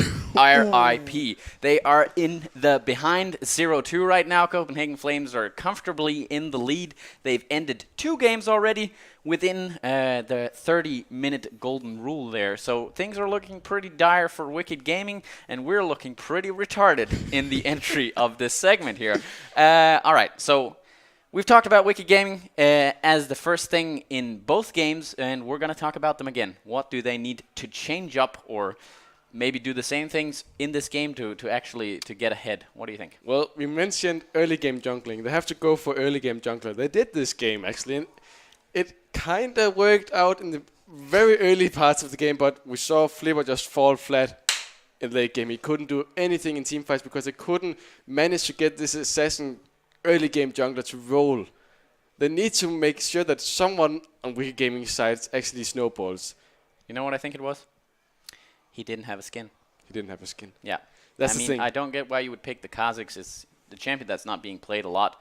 At least not, I don't see it a lot these days anyway. Not even with the skin actually, but if you have to play it, obviously you're going to skin it to win it, especially with the new chromas there. But Kazakhs didn't pay dividends in this game, and do you think they should pick another jungler than Kazakhs, or do you want to go for broke and try it again for Wicked Gaming side here? Well, I actually really like the idea. Something like a Kazakhs. Kazakhs might actually work, but they have to make sure that Kex doesn't just snowball the game out of control. We saw how the Hecarim, the horse, just, well, ran them over. The entire horse.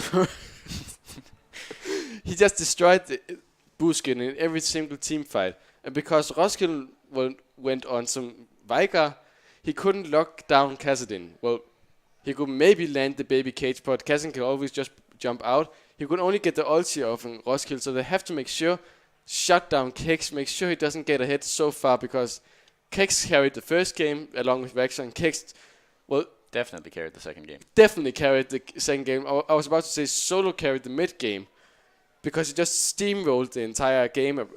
Buskin couldn't do anything in any of the team fights, and they have to make sure that Kex doesn't do it. But how? Yeah, but how? Exactly. I mean, not a lot of butts to be looking for Wicked Gaming sites. Well, a lot of butts for Wicked Gaming sites, and they're smelly in this case here. I don't know what they should do, but definitely I don't think Kazakhs is the solution. As I said previously, I would like to see something like the Talia. If the Xin Zhao or the Camille goes through, I don't think they will, because it's worked out pretty fine so far for Copenhagen Flames side, so I think they're just going to ban the same things all over again. But yeah, definitely a different jungler, maybe with some CC tools. I wouldn't like to see the Graves, I wouldn't like to see the Kazakhs, but yeah, I guess. Like, it can work out, but the problem is if it doesn't, it just falls flat. It can't do anything in the game. Flipper couldn't do anything in the later parts of the game.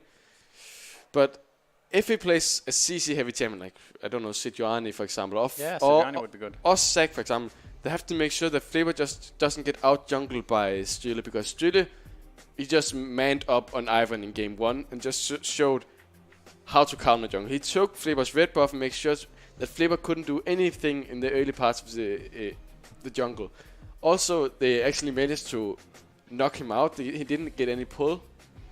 All these little things are the things that separates Flipper from Strile. Strile carried that game, basically carried the top side of the game.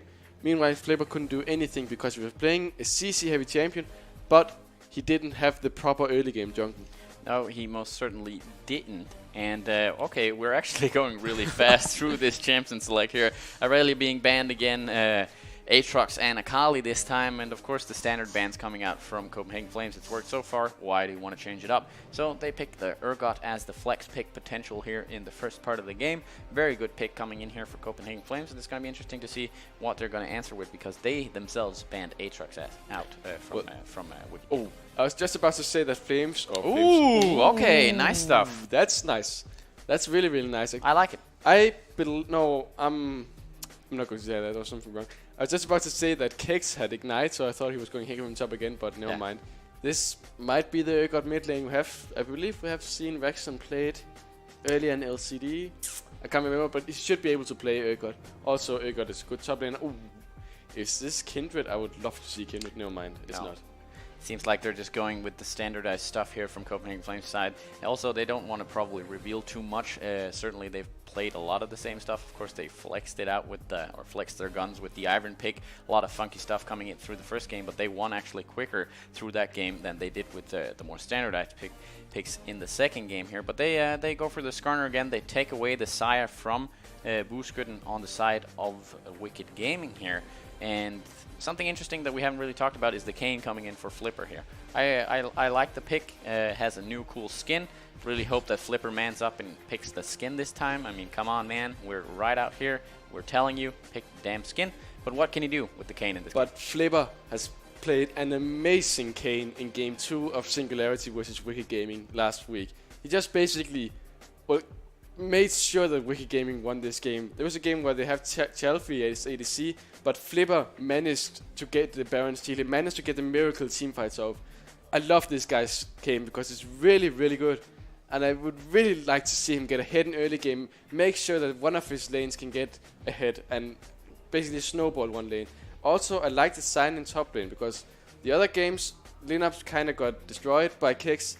So putting him on a tank pretty much says, well, alright, I can get destroyed, but at least I'm a tank in late game. I can always just run into people and smash them down because I have 10,000 HP. Yeah, definitely. Tanks are always more reliable than bruisers when you're playing against someone who's individually better than you. Ooh. Very nice stuff coming in. So they're trying a lot of new stuff here. I haven't seen Buskytten playing Kalista. Kalista is not a champion that gets picked a lot in LCD, but very nice to see. And it's combined with the Alistar, so they have huge engage potential in the bot lane now. And maybe they've listened to the casters out here, because we've said they should play for the bottom side. They look the strongest in this game. Kane is... well, he has a certain amount of potential for pesky ganks. He goes through the walls like a ghost, and he's in the game to bring the pain. So very nice to see the Kane coming in here, combined probably with some aggression in the bot lane. You have a tank in the top lane, coming in with the teleports, with the flanks from his choo-choo train ultimate there. So a lot of potential to play towards the bot side of the map throughout their draft here, as we get to see the last champions coming in from... Is this actually Corki mid? Oh, it is. We saw G4 played on, what's the team called, Ascension in the play-ins. Didn't exactly work out. G4? Yeah, his name is G4. Oh, okay, sorry. I thought you meant G2. Yeah, my bad. It didn't exactly work out fine.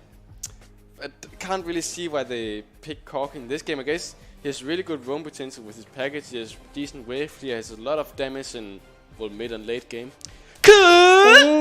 All right, they picked the Yasuo for the late game. All right, pretty cool. Roskilde actually a guy who has played a lot of Yasuo. We haven't seen him pick it a lot in the regular season of the LCD, but nice to see him going back on champions. He actually knows how to play. Just kidding, man. Veigar was actually pretty good for him in the early game of the last game there, and it should be interesting to see what he can pull out on the Yasuo here.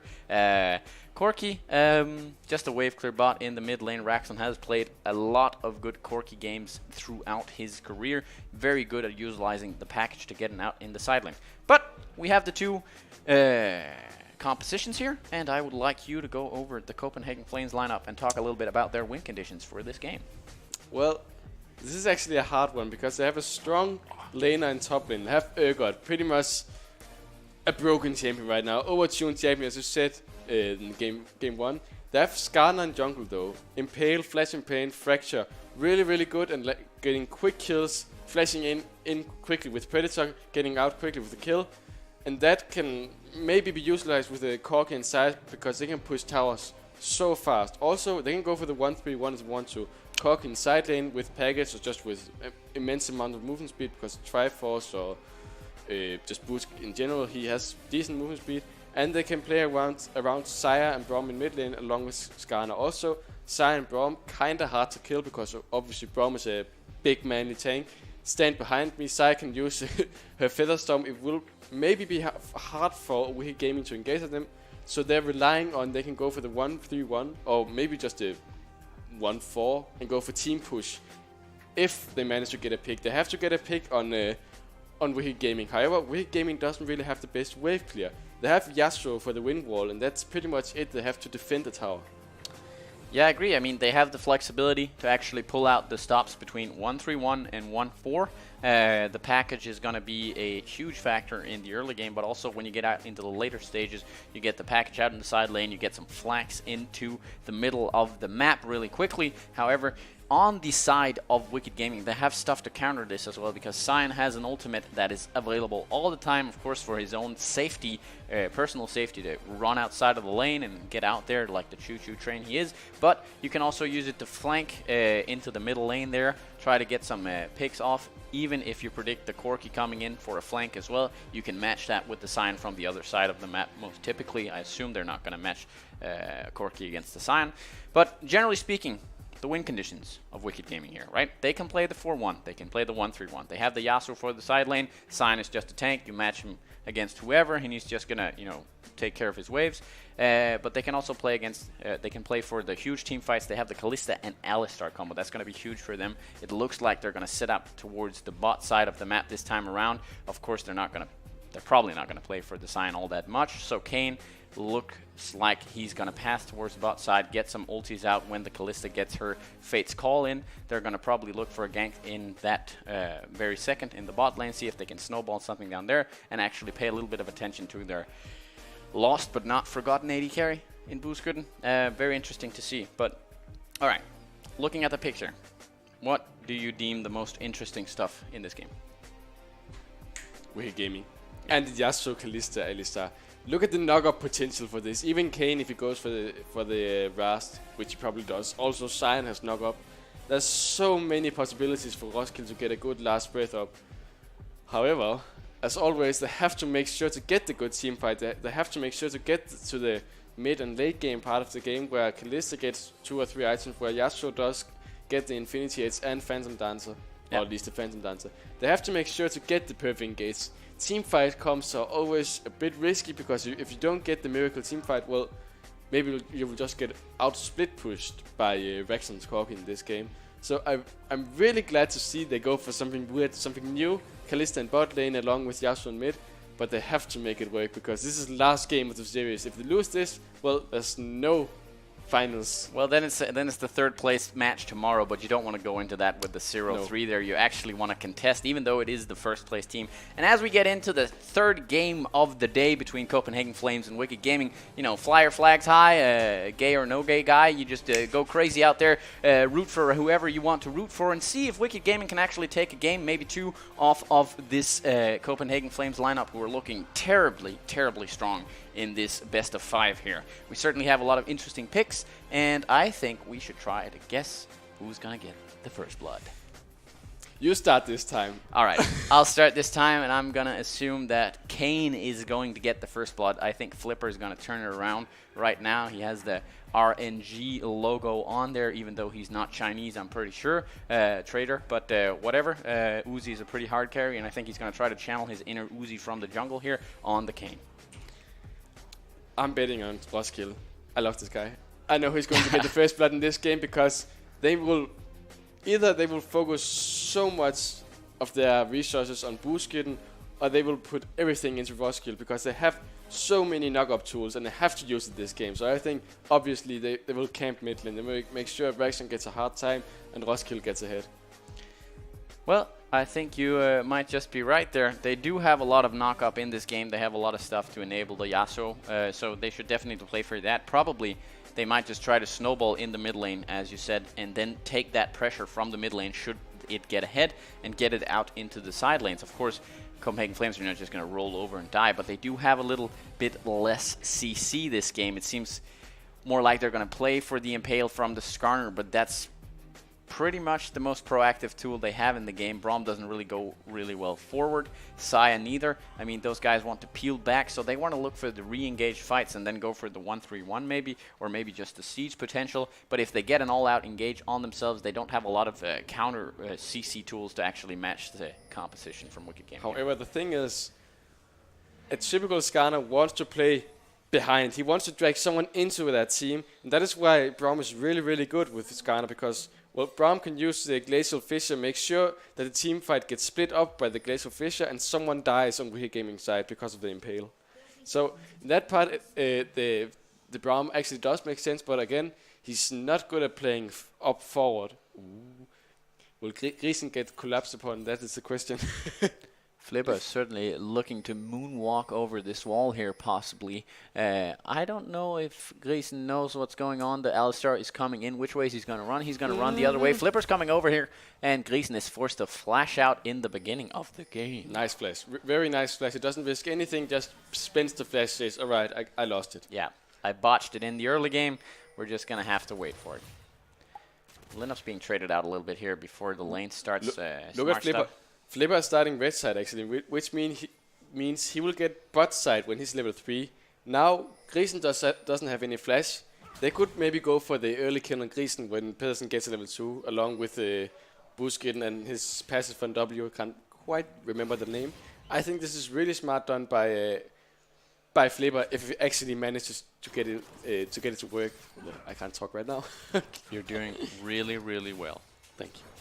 For a noob. Let's go here. Actually, this is the second time that Flipper doesn't start on the buff as the first thing. He starts on a camp before. I don't know if that's an actual thing right now. I mean, they did go down. I think that's typical for a Kane because of the Q, the AoE damage. Yeah, you get the AoE damage in there. Okay, but he did the same thing with the Kazakhs in the last game there. Started on Wolves, or was it on Sec? I don't remember, but still a pretty atypical the way I see it. Of course, maybe not so much on the Kane. Roskilde actually getting in and trading right off the bat here.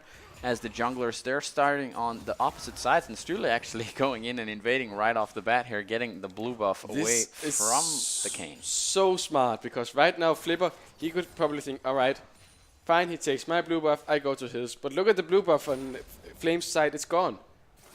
Stule went straight from his own blue buff to Flipper's blue buff, which means Stule will now get a 3 buff start, like game 1, and Flipper will only get his red buff.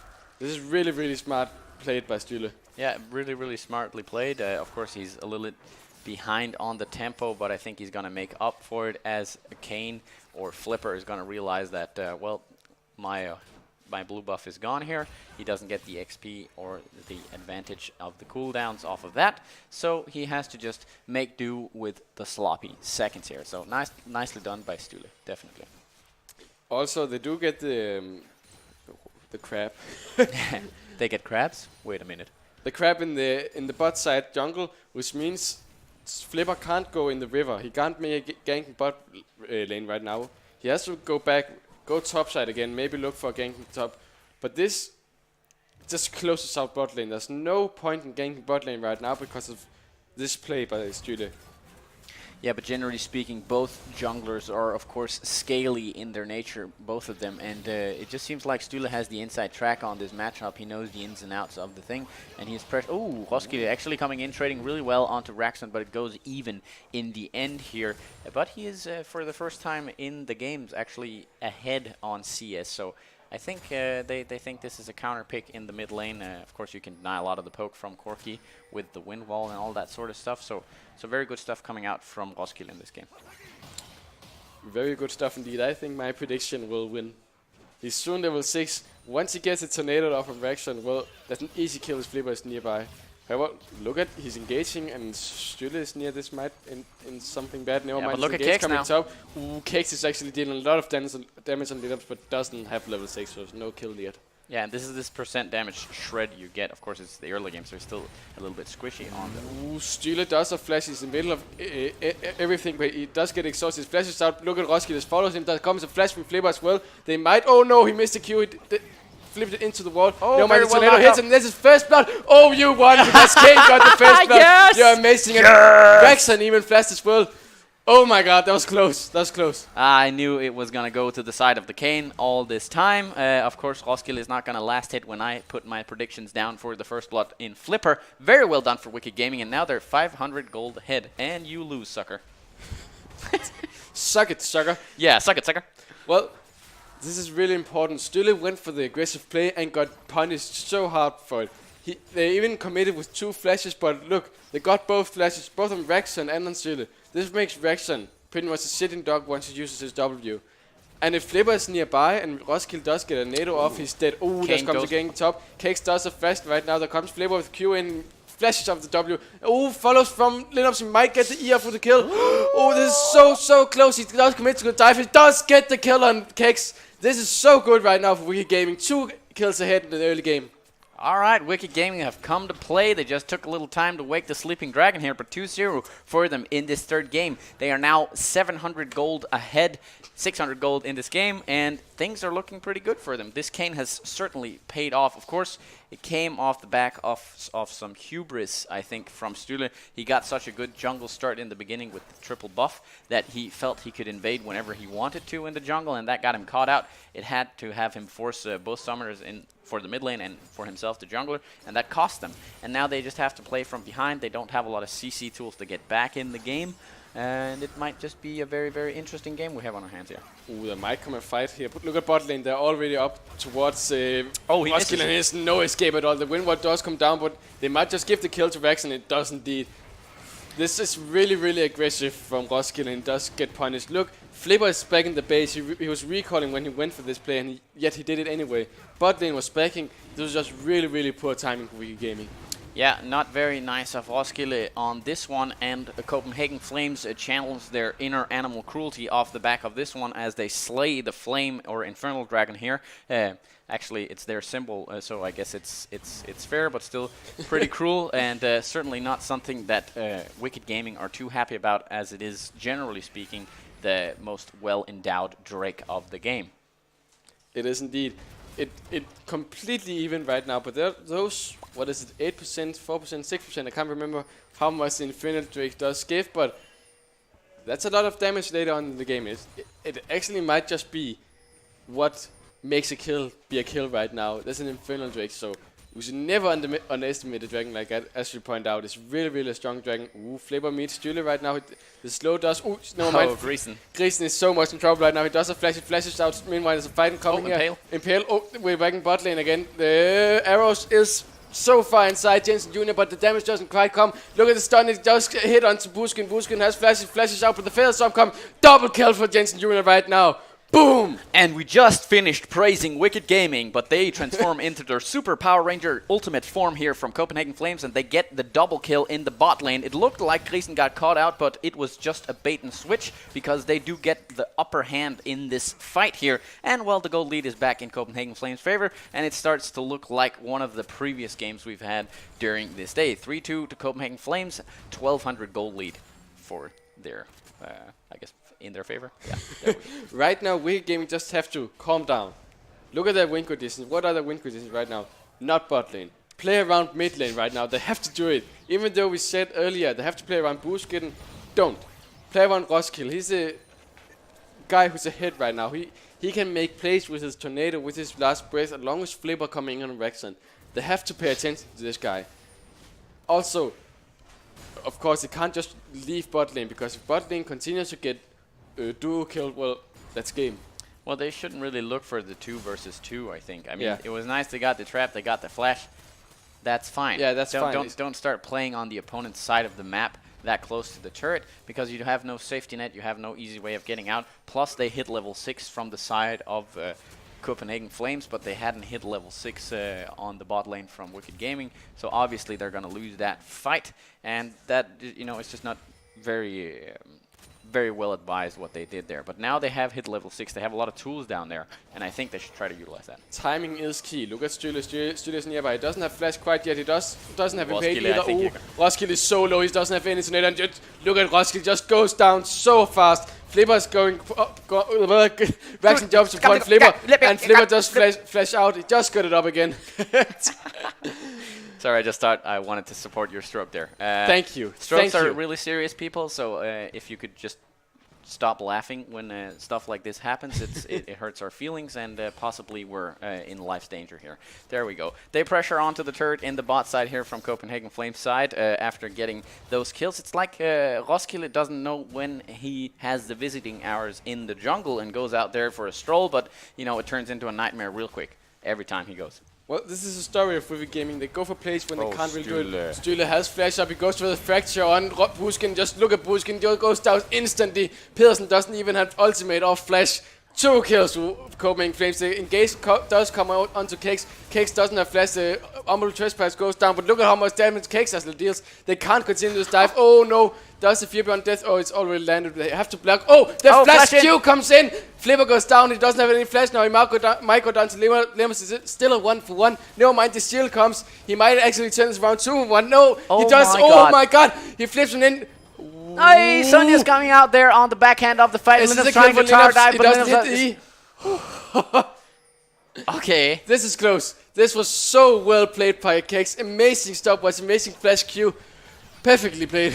Very, very well played from Kex. He's really looking like the MVP of this series so far. He's just hard carrying anything. He doesn't look to succumb to pressure. Roskilde actually trying to force a 1 versus 1. Not something that looks ideal for him at this juncture of the game. And it's 7-2 after only 11 minutes. It looks so good for like 30 seconds for Wicked Gaming. It looked good for the first 5 minutes.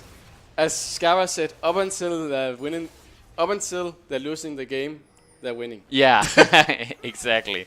But things are not looking so hot right now for Wicked Gaming. Kane coming in to actually help assist Roskilde getting a back here, I think. Pedersen clearing out a pink ward. And they're actually 4,000 gold behind, only 12 minutes into the game. The first turret might just go down after the rotation to the top side from the bot lane of Copenhagen Flames. And things are looking pretty easy for them. I mean, they should be able to close out this game with this sort of gold lead this early on. But of course, we can't count Wicked Gaming out, even though they have played horrendously today, at least compared to what Copenhagen Flames have been putting up in this game. Well, the problem is they can't rely on scaling this game, because look at Wicked Gaming's side. They have Kex potential damage. Sturle can always be used in late game with the Flash Impale. Even though there's QSS, it's still like the pressure he provides. Raxa and Corki is actually really, really good in late game. So is Sire. They might have a Yasuo, they might have a Kane. Oh, never mind, it comes a fight and couldn't quite see who got the Herald, but look at the Impale, it goes on to Flipper. It is rampage for Jensen Jr. Double kill, maybe a triple kill right now. Never mind, he gets ulted out by Buskitten.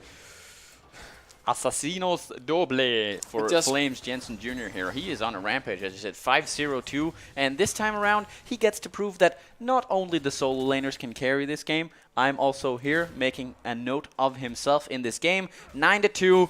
And, of course, still, again, looking really great. Rift Herald coming down in the middle lane. That might just be the next and last outer turret in the favor of Copenhagen Flames going down here. Certainly it is. Only Sion here to defend it from Linup's side, who is still on a positive score for this game. So maybe they should actually play for the solo laners in this game. Problem is, we saw what happened when they played for the solo laner. Flipper just got completely outplayed by Kex. Kex just showed who's the better player in this game, and also in all of the games in this series. Kex has played extremely well this entire series. He played, well, 3 different champions in all the 3 different games. Aatrox, beautifully executed. Hecarim, well, he looks to be good on all of them so far. He does. Not a lot of stuff you can mark on his performance. Of course, he died a little bit, and he didn't end up on the 420 score. We're going to give him a little bit of flack for that still. But very, very good job from his side of the game here. And they just keep ballooning the lead in this game. Clearing out a little bit of vision is Roskilde here with his Fnatic tag on. And the game is just, you know, nice and quiet right now. Nothing happening too much. I think they're setting up from Copenhagen Flames side here to actually execute the end of, well, the next turrets in the line here, which are the tier 2 turrets for the sake of Wicked Gaming here. The problem is, what do you do as Wicked Gaming right now? You can't quite rely on the scaling, as we mentioned earlier. The wave clear doesn't really exist. Roskilde can block out 1 Q from Rexon, and that's pretty much it with his wind wall. So they have to rely on just trying to defend their towers and try to not team fight right now. At least just get 1 kill maybe with a good W from Flipper and good Umbral Trespass. But they can't really do anything right now. They have to farm up. Problem is, look here, Linux might just be cornered in the bottom lane here. Definitely cornered. He can't. I think he's gone. Look at Steele is coming down. Never mind. The engage does come into Flipper. Flipper has his E ready. He does use it on the wall and get some HP. The stopwatch coming. He does miss the W. Look at the suppress onto Buskin. He can't do anything. Roskilde does flash out, but he does get flashed upon by Grisen. Look at the entire team. Combo. Boom! There goes the E from Kex and the fear onto Alistar. 3-0 for Copenhagen Flames. They're just playing so well right now. Well, they make things look easy, and just as you think Grisen might just be caught out, he uses his stopwatch, and then his teammates come and help him out, get him out of the pickle. He is a master baiter, and not the naughty word, but, you know, he baits the team in such a way that they commit all too greedily on top of this Braum, which is not even a priority pick to get down, and that just results in another fight won for Copenhagen Flames in this game here. Well, it's hard for Flames to do anything. It almost looked decent, but suddenly... Flash in from Linux here. Flash from Linux. He does get a Q, never mind, the Featherstorm comes in, and now he's rooted. He does have a lot of HP, and they're backing off. Look, Kex and Raxon are not near. Grisen might go down here. He doesn't have Flash, he doesn't have it easy. The Umbral Trash Pad does go down. Buskin is so low, he does and get they hit got off. the kill! They got the kill! Whoa! Meanwhile, look at Jensen Jonas back into middle. No mind, Raxon deals so much damage. He kills all of them. Linux might go down here too. Yeah, he does though. Oh, no mind. Not Crazy yet. Now package coming in from Raxon here. Linux going down as well. So much damage from that package. It was insane. Right in the middle of all of the members of Wicked Gaming. Yeah, you gotta say, Raxon really has a huge package in this one. Pillarson is also going down on the back end of it. Yeah, we get Fear Beyond Death, and they just make it look easy. Definitely a stomp coming in this third game here. 17-3. Even though they got the 2 first kills in this game, you can't spell that out right now. Doesn't look like it, and... well, Wicked Gaming, you might just want to focus on the third game match for tomorrow, because this looks like a 3-0 for Copenhagen Flames. You have to just focus on not get tilted to tomorrow. Yeah, I think so. Tilt, even doesn't matter how good you are. You will always get mad at losing. It's never fun. You have to just make sure, well, we lost this match, guys. Let's win tomorrow. Yeah. Because this match, it would be so hard for them to win. I mean, I guess there's always hope, right? Luke did some great stuff in Star Wars, so, you know, you can't write them off just yet. And I don't mean the new Star Wars, because those movies were poop. No. Okay, let's not talk about this here. We're just going to leave my comment there, and that's going to be the unanimous thing that everybody shares the opinion of. And let's move on into the game here. There's still, I guess, maybe some sort of resemblance of a tiny smidgen of hope for the sake of Wicked Gaming, but they're going to have to get a lot of successis engages and traps sprung in their own jungle. It's the only way I see them coming back. They almost got the fight in mid lane. However, Raxon just played it beautifully with his packet. You have to imagine what happened if Raxon didn't join the fight right there. That might actually have been some kills for Wicked Gaming. If they could get that again, well, maybe that's a good fight for Wicked Gaming. However, look at Buskin, he's level 9. Jensen Jonas level 11 right now. He just finished his Battle Ring King. Meanwhile, Jensen Jonas on his 3rd item. There's just so much damage on the ADC right now. Linux does not like the Scuttler here. He runs right through it and over on top of it. And, well, that ends up in them getting a kill secure on the Scuttler. Hashtag worth for Wicked Gaming. They keep on clearing down in the riverside here, but I don't see why they don't punish from the side of Copenhagen Flames. Maybe they're just more preoccupied with actually pushing the lanes. Look at top side. They're just setting up for the pushing top side. Oh, no, my Roskilde goes so low. Look at Pedersen, he's just alone. He can't do anything. Stake served for Copenhagen Flames right there. Certainly stake served there. Roskilde might just go down as well. Look at, that's maybe coming in Pale. Yeah. This is just so sad watching. Flipper goes down to Impale. Buskin has to flash out. Linux can't do anything right now. He doesn't have the unstoppable onslaught. No flash, no nothing. He just dies. Jensen Jr. goes legendary in this game. He just plays so well. Yeah, he's doing really well on the side. I guess he was really mad about Buskin getting a lot of praise in the lane before, so he took the champion away from Buskin and shows just how you should play the champion properly with this 907 score on the side. Really dominating in 21-3. I guess things we should be talking about now is can Wicked Gaming get another kill in this game? Of course.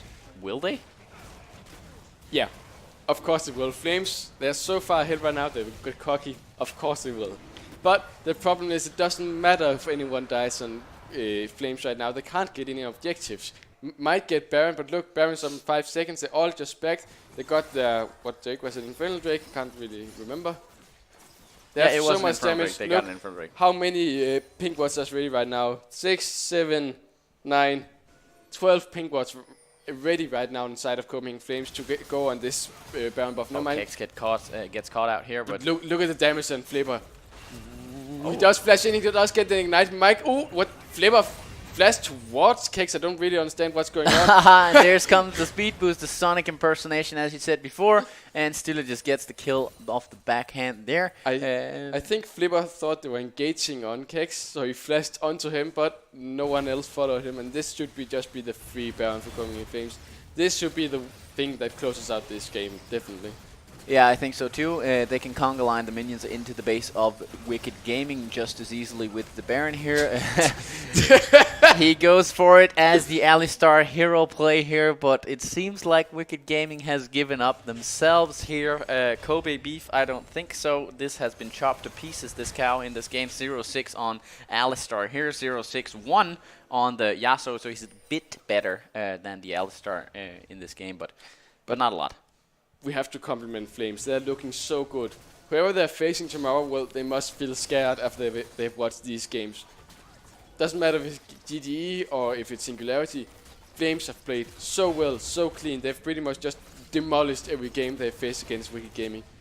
So, what do we do against... Oh, there comes Engage. Last Breath actually goes into Jens Juno because goes in Featherstorm and just takes no damage at all. Umbel Trash Price does go down, but just look at him. He's killing all in this game. There's nothing anyone can do against this guy. He does get the triple kill. Meanwhile, Urgot does get the double kill. That's a complete ace. 5-0 for Copenhagen Flames. And that's GG for Copenhagen Flames. Yeah, Copenhagen Flames are going to ace the base here. They're getting down the turrets. They're knocking down the rest of the base. The Nexus is going to go down after the fact, and that's a very nice way to end the game here in a very, very, very strong 3-0 fashion here for Copenhagen Flames. Very impressive stuff from this team right now. Okay, so we're back here. We just saw a complete stomp. I think it was very appropriate that we dug the graves beforehand for Wicked Gaming. So we're just going to go out and grab some corpses after this, bury them in here in the studio, and maybe see if we can reanimate them for tomorrow's third place match. Certainly they're going to look in the mirror tonight and think, we're going to have to do something differently. I just hope that the teams we're facing tomorrow are a different caliber than Copenhagen Flames. And quite frankly, they might just be, because Copenhagen Flames are looking on a whole nother level as they have prepared for this playoff. 3-0 in very, very convincing fashion here. I don't think it could be any more convincing. Like, game 3, just picture perfect almost. It got the perfect early game actually for Wicked Gaming, but then they just fell short. They didn't even get a kill. They got 3 kills in this early game. 45 seconds. 45 seconds. They got 3 kills in the game. It almost looked good, but then Flames just showed who's the better team. Definitely Flames in this game, but we can't get around this. We have to vote for MVP. Yeah, we touched a little bit on it here previously, because we're going to have to talk about the MVP. Not a lot else to talk about here. It was just a regular stomp in this game. I mean, 28-3 after 22 minutes. My God, I think that might just be the fastest game we've had here in LCD. So pretty impressive stuff. I think there was one at 21 minutes. All right. But we like him young, as they say, so that, of course, is also a fast game. Maybe that was Copenhagen Flames' game as well, as they finished it out in 21 minutes. But 22 minutes, not too shabby. Let's get back to the MVP vote here. Who do you think should take it in this one? Kex. Yeah, I think so too. No doubt. I mean, I don't think anybody out there is going to disagree. And if you disagree, we don't care. We think Kex actually, we actually think Kex did really well this game. He played 3 different champions. He looked so dominating on all 3 champions in the game. It's hard to give an MVP when the entire team plays so well. Stiller played amazing game 1. Basically shut down Flipper. Flipper couldn't do anything in this game because of Stiller. Stiller also played a pretty decent game 2 and 3. Raxon, well, solo kill, Roskill level 6 in game 1. Jens Jr. popped off in this game, but the most consistent guy, I'd say that would be Kex in this series. Yeah, and that's of course why we, the only non-Danish player is the guy we're giving the MVP, and this is the Danish league, of course, so that's, I mean, how's that for racism, for non-racism, right? No, but pretty impressive stuff from him, but generally speaking, pretty impressive stuff from the entirety of the team. As you said, it's hard to comment on the fact that, you know, when they're all doing so great, who's actually supposed to get the MVP, but I'd say Kex actually just hard carries. He doesn't just, you know, sure up his lanes. He doesn't play. I'd say he plays above and beyond, right? It's not just consistently. He hard carries the games and he gets out ahead for his team. He flame horizons and all that sort of stuff. So really, really, really good stuff from him. And folks, that, as they say, is that for this first best of 5 today. Because it was over so quickly, we're going to have a break until 7 o'clock, 1900 hours CEST, Central European Standard Time there on the Twitch stream. So that's going to be Good Game Esports versus Singularity. That looks like a more evenly matched game. So hopefully we're going to get the full silver scrapes going in a full best of 5. But until then, we are happy to have casted this game, and we'll see you then, or see you on another time.